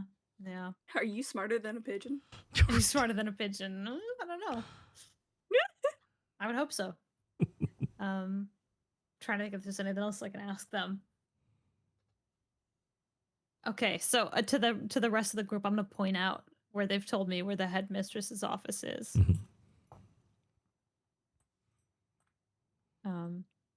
Yeah, I But- think I would just kind of eyeball where she's pointing out, and kind of start making a plan in my head. Yeah. As to where I would go in and heist.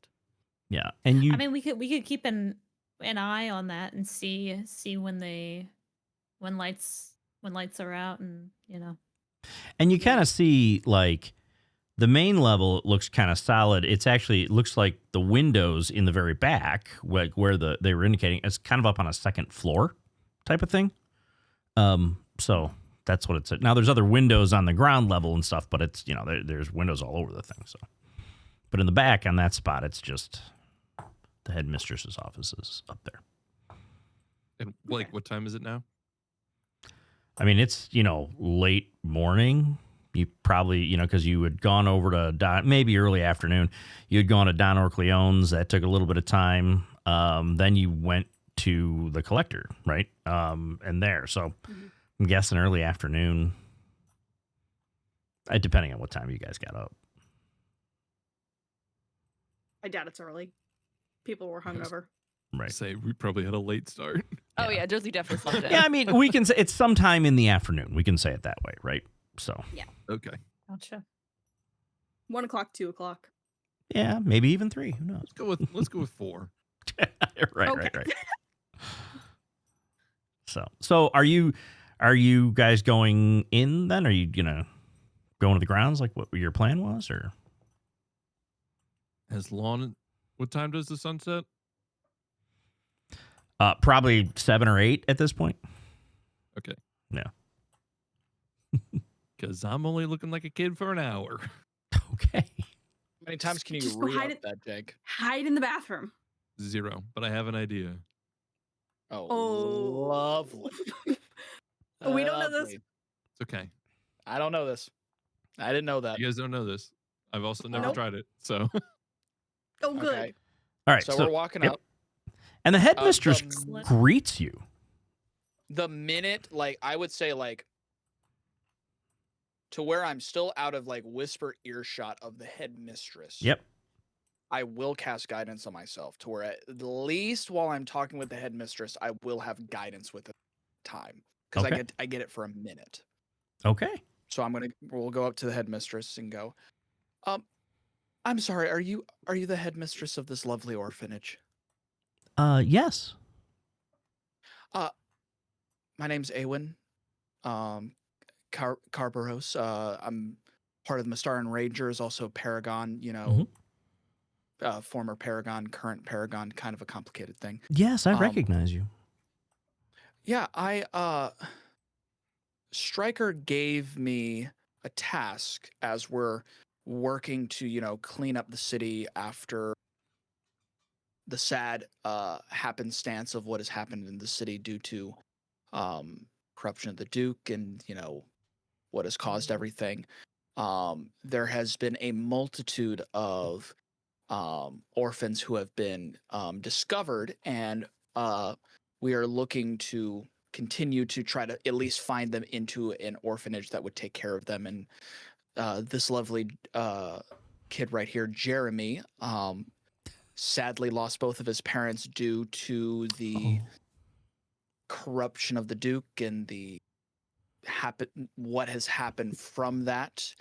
And we're looking to put him in a nice place. Obviously, this orphanage has some of the best reviews in the entire city. So we were looking if you would have a room for him at the time. And she's like, yes, I understand completely. And she looks at you and goes, well, Awen, and young Jeremy, would you care to step in? I can give you the tour and we can go from there. Yeah. Be my new mommy. Oh, and she just kind of smiles down at you and pats you on the head, and it's everything. We'll discuss that. Would you care to enter? And I can give you the tour. It's really a lovely facility. Yeah. How long is a tour usually? Oh, it won't take long. Maybe half an hour. When she goes to pat me on the head, I kind of like step back a little bit. Oh, I'm sorry. It's okay. This has been very hard on him. He's staying at the keep with Stryker and I, and let me tell you, the night terrors have not been easy to go through with him. Yes. Well, we can take care of that, and of course, let me come in. I can offer some refreshments that you can partake with when I give you the tour, and we can get out of the sun. It's very bright and hot today, a little bit. It's nice. I brought the children in earlier because it's getting warm. It is. Yeah. Summer is a really, it's really starting to bloom into the hot months. Yes. But yeah. Come on, Jeremy. Let's this is going to be an amazing place for you, to where your new journey is going to begin. Right. And I think you're going to be very excited. Okay. Trust you, Mr. Paragon. And you guys enter the facility, and she closes the doors behind you, and that's where we're going to end today's session. Oh God! Oh no! We will pick it up on Thursday evening, everyone. It should be a good time. So we will see everybody in a few days. All right. Children. See you on Thursday. Bye.